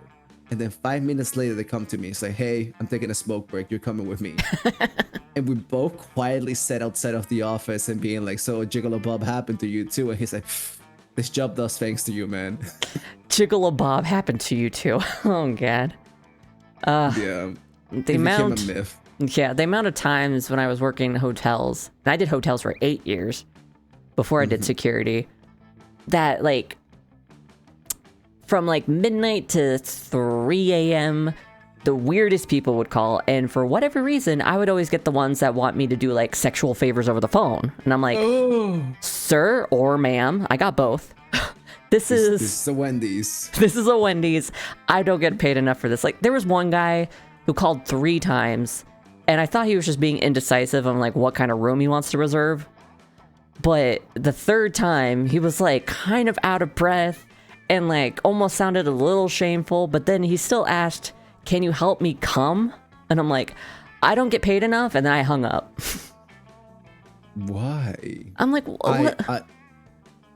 I'm glad I never got those calls, but I'm also so sorry that you had to deal with that. Oh my God. And the amount of times. Like, for me, a Halloween costume was like dressing as femme as possible, because I look pretty mannish usually.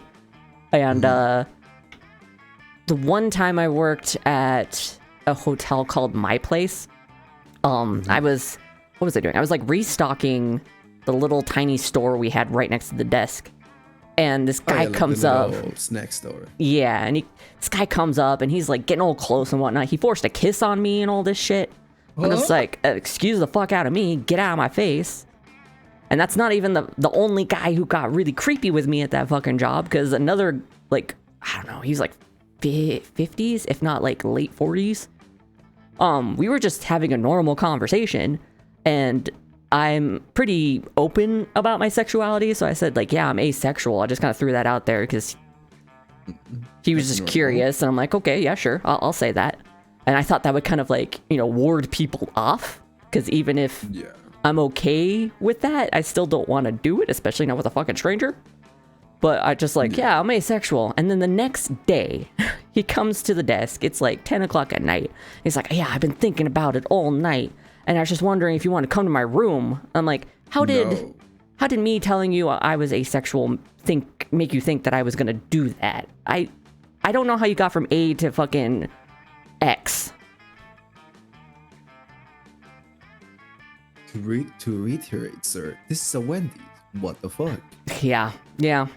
One of the funniest ones, though, was like a lady who was staying at a hotel that I was working at. And I think it was like 1 o'clock in the morning, and she called down and asked if we had like any like adult channels on the TV.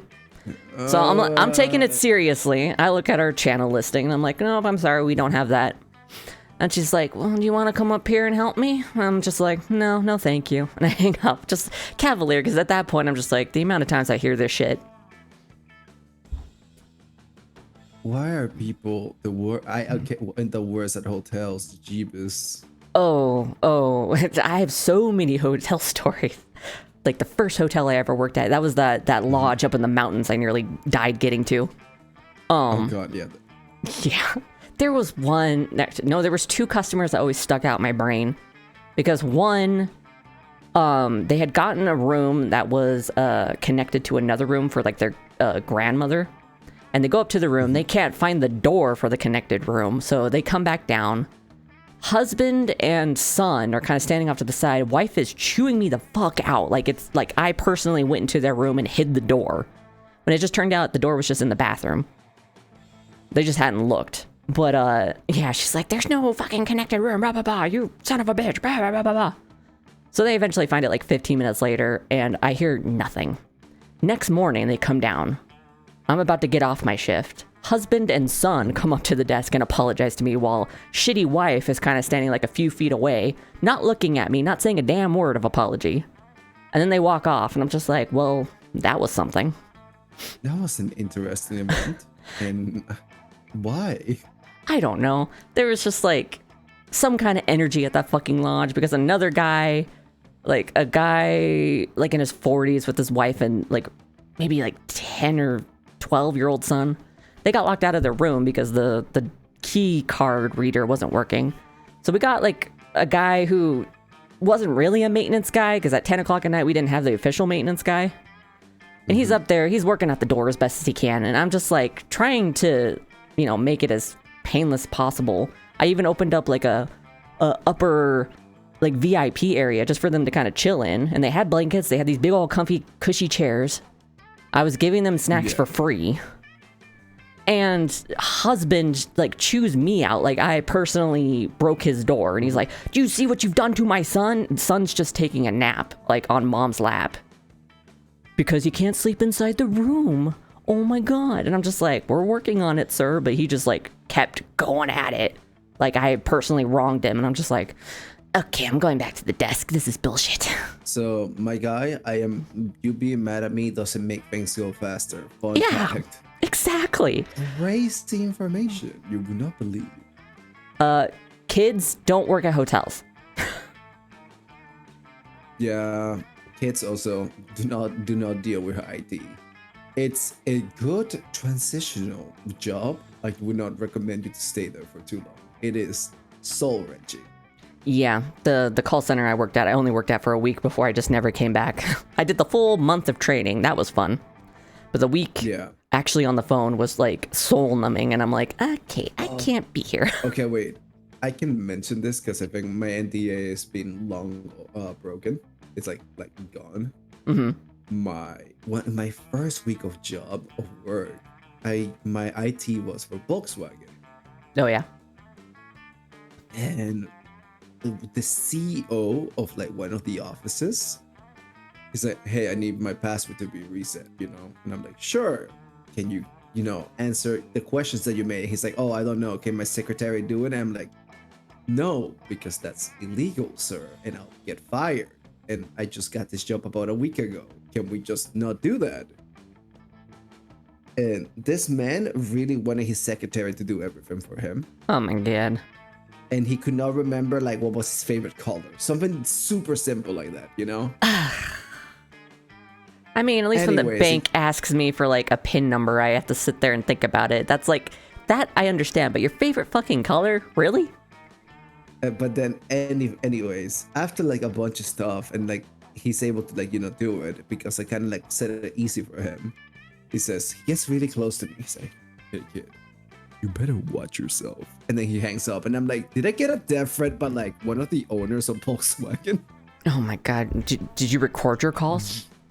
I mean, they automatically recorded it. I just thought it was funny because it was like my first week of work. I was like, yippee. Oh my god, I would have laughed about it and then be like, so supervisor, guess who I got a call from? And guess who threatened me? Oh, I literally said that. I think I'm in danger. Yeah. Like that fucking Simpsons meme. I'm in danger. I'm in danger. No, unironically, I was just like, why me? What did I do to deserve this? I'm just a little guy. Yeah. I've been a little guy in so many positions and I'm just like, why? Why are people like this? Why? But they are like this. It was so funny. Like the IT job, there was also the ghost train, the black hole, where we kept memeing. Yeah, Ace, I was indeed in danger. I'm in danger. I'm in danger. It's true. It's Yeah. true. Yeah. Well, you should go give your throat and lungs a break. Yeah, no, I was gonna mention it's been so much fun, but like real, my for real. throat is legitimately giving out every 3 seconds. Yeah, for sure. I could hear it. I'm like, I need to get him to go lay down or get some tea or something. I'm sorry, dog. If I can't stay longer, it was so much fun. We need to like have another hangout one of these days. For real. I mean, we did hang out for like 3.5 hours. Just about. Oh my god, you're right. Well, bye, chat. I hope you all have a wonderful night and or afternoon. I do not know time zones. I get confused very easily. It's night for me, but happy time zone to everybody else. Happy time zones. That's the best way to put it. Exactly. Well, Exactly. Again, congratulations on the anniversary. I Thank hope you you. have a wonderful time, and I'll see you guys all later. Later. Bye. Okay, there goes the Ocean Man. All right. Unpin, because now I can chitty chat. We chat. Gonna take just like a quick break to get. I ran out of my giant Pepsi. I actually drank this giant ass Pepsi. How much was this? It's a full ass liter. Oh god. Yeah, I drank all that. And I finally finished my French bread pizzas. Oh, big stretch. I will definitely do that. Oh, something popped right between my shoulder blades. Oh, that felt so good. Kind of aches now, but I'm okay with that. Oof. So we'll take like a quick, probably just like 5-minute break. And then I'll be back and we'll play something. Put your opinions of what I should play in chat from what I've already played. Let me know what you guys are thinking, and then I might pick from that. We'll see. Okay. Be right back.